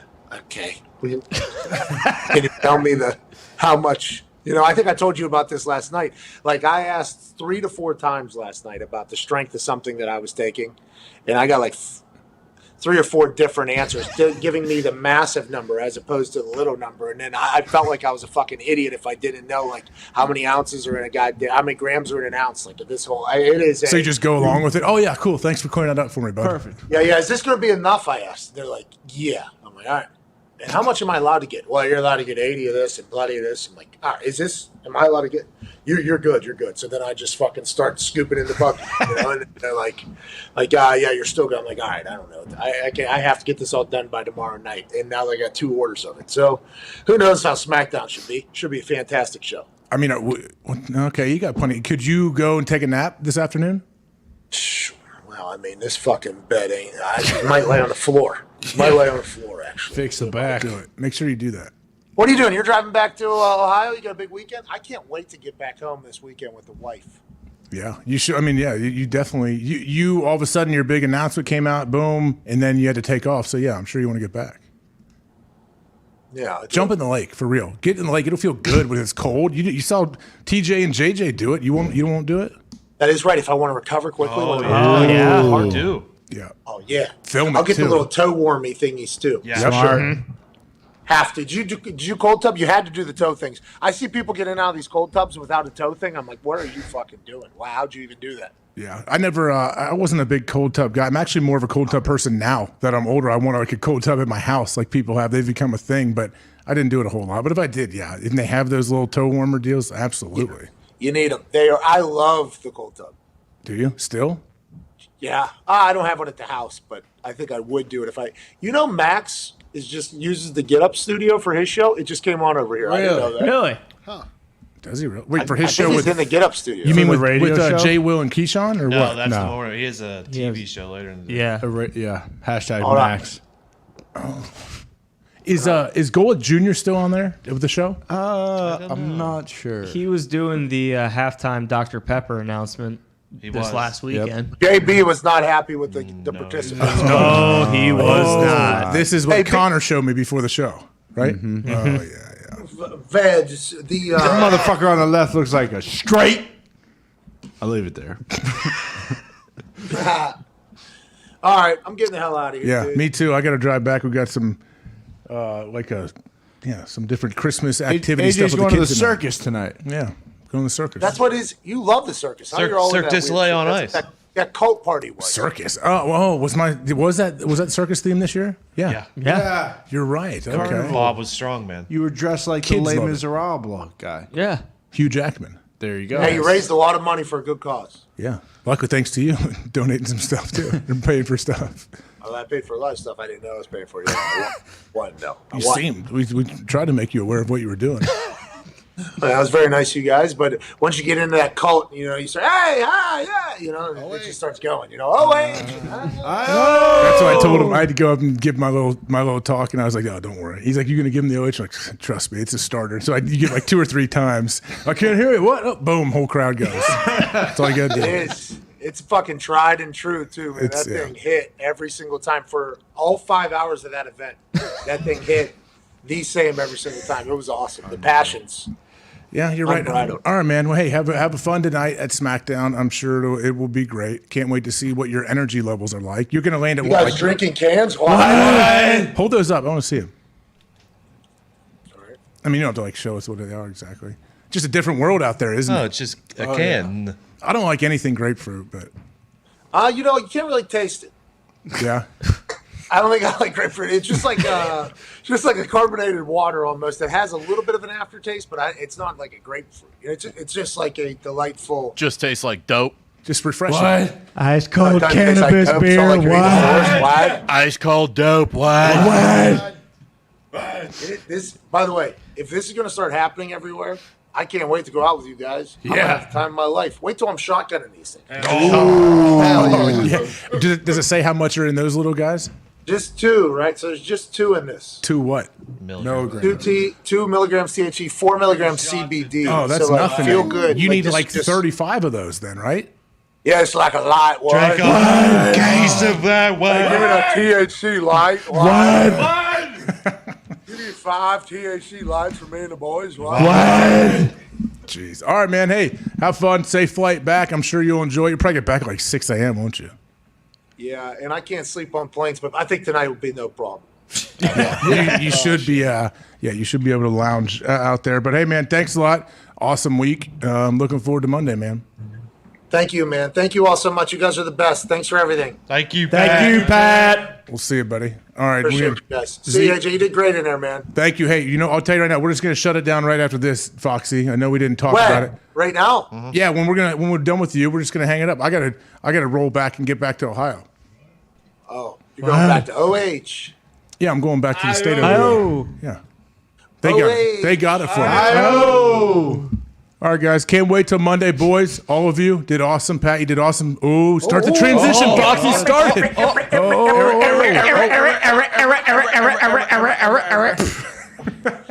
This is the best. Do it here. Hold on. Come back, Evie. Pat wants to work here a little bit. Let him see if he can just freestyle this. That's pretty good shit. I didn't know you could manual that thing. Yeah, Foxy what? driving a I stick. thought you were gonna keep going. Oh, yeah, there's a stick in here. I got a stick shift. Sheesh. I mean, it's making me want to vomit a little bit, but I am a little doped up right now. All right, man. Hey, See you guys. have fun out there. Everybody, thank you. We will see you all on Monday. See you all. Thank you all.